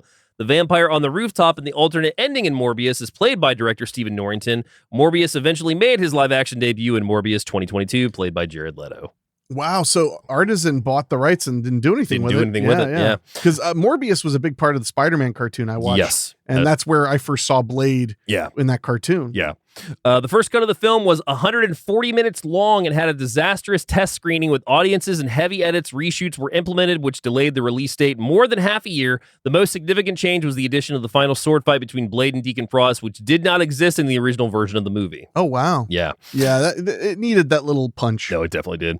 The original ending had Frost becoming Lamagra and unleashing the blood tide, which washes over the city, turns everyone it touches into vampires. The film ended with the vampires winning, having caused the vampire apocalypse. It was set up for a proposed sequel where Blade and Karen would travel around hitting and destroying vampire food storage areas. The filmmakers didn't know if there was going to be a sequel, so it was changed. That's a lot. That's a very downer ending. Yeah.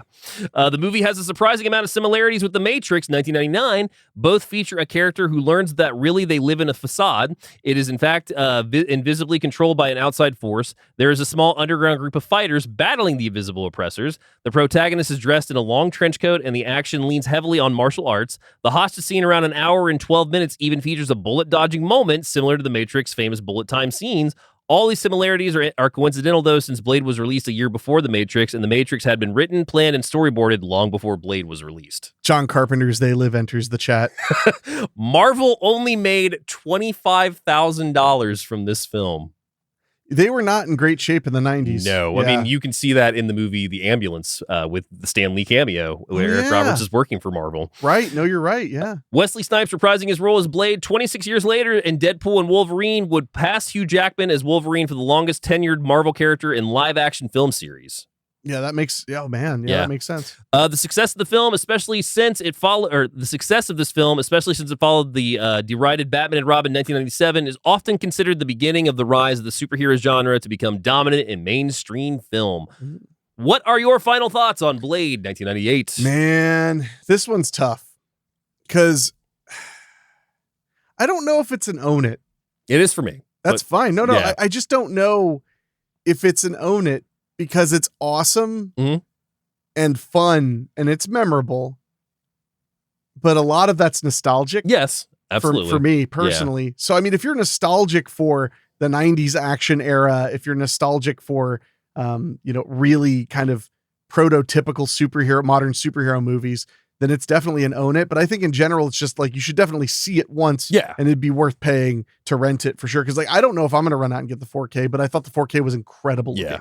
I think so. It's a buy it for me simply because it's a very trailblazing vampire film at the time for not even just superhero movies, but also just the vampire genre in general. I think it still holds up immensely. It's a lot of fun. Yes, it's got some dumb moments. I mean, a lot of dumb moments, but it's just dumb fun though. Dumb fun, exactly. And I think in all honesty too, it is the perfect time capsule for not just the horror genre at that point, but also like that tail end of the 90s into the 2000s. This is exactly what we were going into. I couldn't agree with that more. Yeah, so that is the final thoughts on Blade. We always like to end the show with a couple of recommendations. I have two this week, starting with 1998, the same year as Blade, John Carpenter's Vampires, currently on Netflix, rentable on Prime and Fandango. Recovering from an ambush that killed his entire team, a vengeful vampire slayer must retrieve an ancient Catholic relic that, should it be acquired by vampires, will allow them to walk in the sunlight. Yes. Friggin' fun movie. I love that movie. The second recommendation I'm going to go with is a little more recent. Hansel and Gretel Witch Hunters from 2013, currently on Pluto TV, rentable on Prime and Fandango. Brother and sister duo Hansel and Gretel are professional witch hunters who help innocent villagers. One day they stumble upon a case that could hold the key to their past. This is as gory and violent as you can get for a more recent, but it is almost 10 years old now at this point. But I mean, this is another hard R horror superhero in horror film. Keep saying that term. What's your recommendation? Oh, well, I had to think about this pretty hard because Dave always steals the better and more obvious recommendations. Sorry. Not always, but often. Often. So I often have to kind of go off the beaten path and think about vibes, basically. Oh, so vibes of Jeff Goldblum, Cindy Lauper. Yeah, that's my go-to always. That's going to be my joke always when you say vibes. Good. It'll encourage me not to use Zoomer slang. But I'm going to go with a movie that attitude-wise and energy-wise makes me think of the time of Blade. Okay. And that's 1995's Mortal Kombat. Fair enough. Which was why it was funny when you pointed out that it was playing in there. Yeah. Because Mortal Kombat, it's silly, it's dark, it's action-packed, it's very 90s. Oh, yeah. It's a bit more antiquated than Blade in that way, but it also has trailblazing soundtrack. I mean, I know so many people that their first introduction to electronic music and industrial music, which a lot of people who are younger are gonna be like, what are those? Yeah. Because now you know them as something totally different. But back in the day, there was electronic and industrial music. Now you have EDM and stuff like that. But that was what we called it back then. Oh, yeah. You know, with Typo Negative, with KMFDM and stuff like that. I learned about those bands first from that soundtrack. Yeah. And became like a massive KMFDM fan my whole childhood. Thanks, I guess. No. Soundtrack. But no, it's a great soundtrack. And for those who somehow might not know what Mortal Kombat is, it's three martial artists are forced to battle demonic adversaries in another dimension with the fate of the world hanging in the balance. And it's on HBO Max right now. And I will piggyback off that. If you haven't seen the most recent Mortal Kombat, also a really good time. I really enjoyed it. And the sequel's finally coming. Yes, it is. So do we have any emails this week? We might. Ooh. We do. But I want to remind you guys, you can send us an email at doyouevenmoviepod@gmail.com. That's doyouevenmoviepod@gmail.com. We love to hear from you guys. We have 2 emails this week. The first one is from Phil. Okay. The subject line, gross. Oh, man. Just heard your talk about Together, and I was wondering, what's the grossest movies you've ever seen? Oh. I just experienced Human Hibachi, and well, I was grossed out.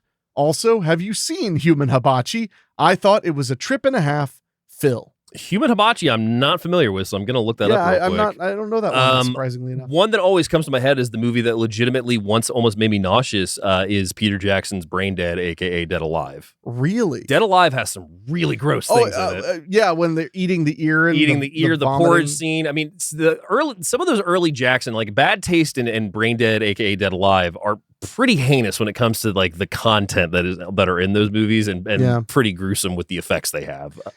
Yeah, no, I agree with that. I'm not a very squeamish person. I never have been very squeamish, but what makes me grossed out, I have a serious thing with cannibalism. Yes, you do.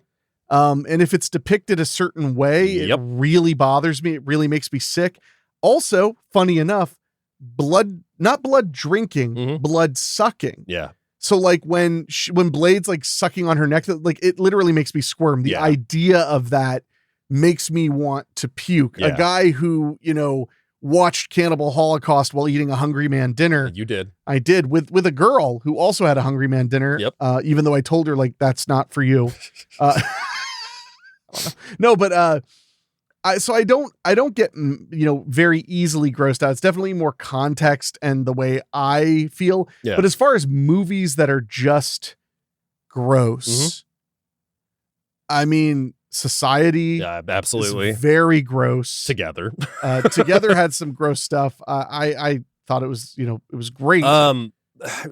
This is kind of, I mean, this is kind of a stretch, but like the 2 that come to mind are Bring Her Back and Talk to Me. Not so much gross, but like the brutality of like the knife scene in Bring Her Back. I think gross versus wince is a little different. But yet you skip over the substance is very. I mean, the substance is very gross. But by the end of the substance, you just feel like you understand all bodily fluids. Yeah. So the one that I will mention, I've only seen it one time, and there's one.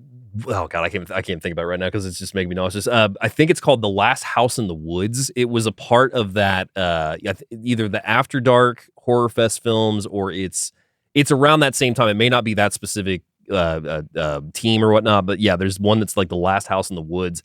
There is some really, really gross stuff in that movie. Sure. Well, and then there's stuff like Pink Flamingos is really gross because there's eating dog shit. feces. Yeah. So yeah, I mean, there's a lot of gross out movies, but yeah, most of them don't get to me. I mean, Necromantic has some stuff that really, and not just the animal killing. Yeah. That one is pretty gross. pretty friggin' gross. Yeah. Anything that involves like bodily fluids is pretty nasty for me. Like the one I always think of is when they jerk off the dog in Van Wilder. Well, what about your love for those cat whatever? Oh, Cat 3? Cat 3 movies. Cat 3, they're pretty gruesome. For those who don't know, Cat 3 is a specific era of Chinese-ish. Hong Kong. A lot of them are Hong Kong and Macau. Yeah, it's Hong Kong extreme rated movies like violence, sex. Like the one that always comes to mind is The Untold Story, which is very gross. Has a huge thing with cannibalism. Has an entire scene of a family getting butchered. I mean, those movies are pretty extreme, but like those typically don't bother me too much, except for like the cannibal stuff, like you mentioned, like especially when he's cooking in the two movies. But yeah, I mean, there's a limit that I have, but like I don't get grossed out very easily either. But like there's certain things that will get to me. But yeah, the first, like I remember actually feeling nauseous during the first time I watched Brain Dead. Like the climax made me a little nauseous. This is one that grossed me out and shocked me. I almost forgot to mention this. Beyond the Darkness by Joe D'Amato. Oh yeah. From 1979. Yeah. That is a disgusting movie. And fantastic movie. It's because of the way human dismemberment is depicted. Yeah. And also I want to honorable mention those later Fulci movies. Touch of Death. Touch of Death? Touch of Death. Yeah, that one's really disgusting. Anything they reuse a lot of that stuff in Cat in the Brain. Yeah. So Cat in the Brain has some serious gross outs too. Yeah. So thanks for that right before lunch. But thank you so much for writing in, man. Yeah. No, that's awesome. And reminder, do you even movie pod@gmail.com. Absolutely. This next one's from our buddy Patrick. Okay. And the headline or subject is movie tip. Okay. I don't know how many people know this, but if you have a library card, you can use apps such as Hoopla or Canopy to stream movies. That's how I was able to watch Captain Ron for free. Okay. Would like to recommend Monster Island on Shudder. I've heard of it. I haven't seen it yet, but I've heard it's fun. Yeah, I've heard good things about Monster Island on Shudder. Thank you, Patrick. No, we're going to say, and Hoopla, I've not used it, but I've licensed movies to Hoopla, and they do pay the filmmakers when you watch a free movie on Hoopla. So hell yeah. So if you see one of my movies on there, it'll cost you nothing. You should just watch it. There we go. Just for the hell of it. But no, that's a very good tip. A lot of people don't realize if you have a library card, you can sign up for those and watch tons of free movies. And you can also get a bunch of audiobooks too. I actually have that signed up. I forget the app for that, but I have that. Yeah. Which they let me use the digital library card. So I didn't even have to go to the library. I just filled in a thing. So I was like, well, that's just free then. So, but those are our emails. Again, do you even movie pod@gmail.com. We love to hear from you guys. We love to hear what you think of movies, suggestions, what we've talked about before. You can also go to doyouevenmovie.com. Yes. And contact us there and find all the information you could ever need about the program. Absolutely. So would you like to know what we are talking about next week as August, the dumping ground month, continues? You're going to say it whether I want you to or not. Yeah, so. Well, after so many jokes of there's no rules that a dog can't play basketball. I make that joke all the time. You do. Why don't we just go ahead and dissect that movie with 1997's Air Bud? Wow. And how many 90s movies have we done in a row? A lot. It's getting a little worrisome. I mean, the one after Air Bud's not, so at least there's that. Okay. So we got that. I'll believe you this time, but man, I haven't seen Air Bud in a long time. Well, and talk about timing. We just got the announcement that a meta Air Bud sequel is coming out late. You didn't know about this? I may have heard about it briefly. Oh, about how a kid finds a VHS of Air Bud and then finds a dog that can actually start like playing basketball is the plot for this movie. Okay. Yeah, The Return of Air Bud, I think is what it's called, or something like that. And Air Bud's on Disney Plus. Disney Plus, Fossum, rentable on Prime and Fandango as well. And I may or may not be coming to the show having watched, as of what's available right now, the entire Air Bud cinematic universe. You better have, because you promised it to me. I did, yes. And now that promise is known. Oh God, dude, you have no idea. So I will go through an entire history of what happens to Air Bud later sequels, including his children and the 9 Air Buddies movies that are available right now too. Oh yeah. So look forward to that while I've been hurting myself the last few weeks watching these movies. That is must listen podcasting, peak podcasting. Yes. They might just shut down the entire format after we do that. They'll be like, there's no Caesar wept. There were no more kingdoms to conquer. And I will say, I did mention it when I was going through his casting, but Kristofferson did play one of the dogs in Air Bud, Snow Buddies. Of course he did. Yeah. That's too good. Yeah. So, well, that's what you guys have to, air quotes, look forward to. Yeah. Next week, right here on Do You Even Movie, but now it's time for us to get out of here. I want to remind you again, doyouevenmovie.com for all the information. If you enjoyed the show and you haven't already, whether you're watching on YouTube, make sure you subscribe over there. If you're listening on your favorite podcasting app, why not also subscribe and leave a 5-star rating on Spotify or Apple Podcasts? We also read all the comments on Spotify, so feel free to leave us a comment there, or on YouTube. We do try to get back to you guys. Got some interesting comments recently about the video of my sister getting her door taken away, or getting her room taken away. Oh yeah, they were just people sharing similar experiences. Yeah. Interesting stuff. Definitely. A little weird, a little good, a little whatever. So with that all being said, I guess all that's left to say is thank you guys so much for joining us. We hope to see you here next week. Yes. So all that's left to say is see you next Frost! Techno.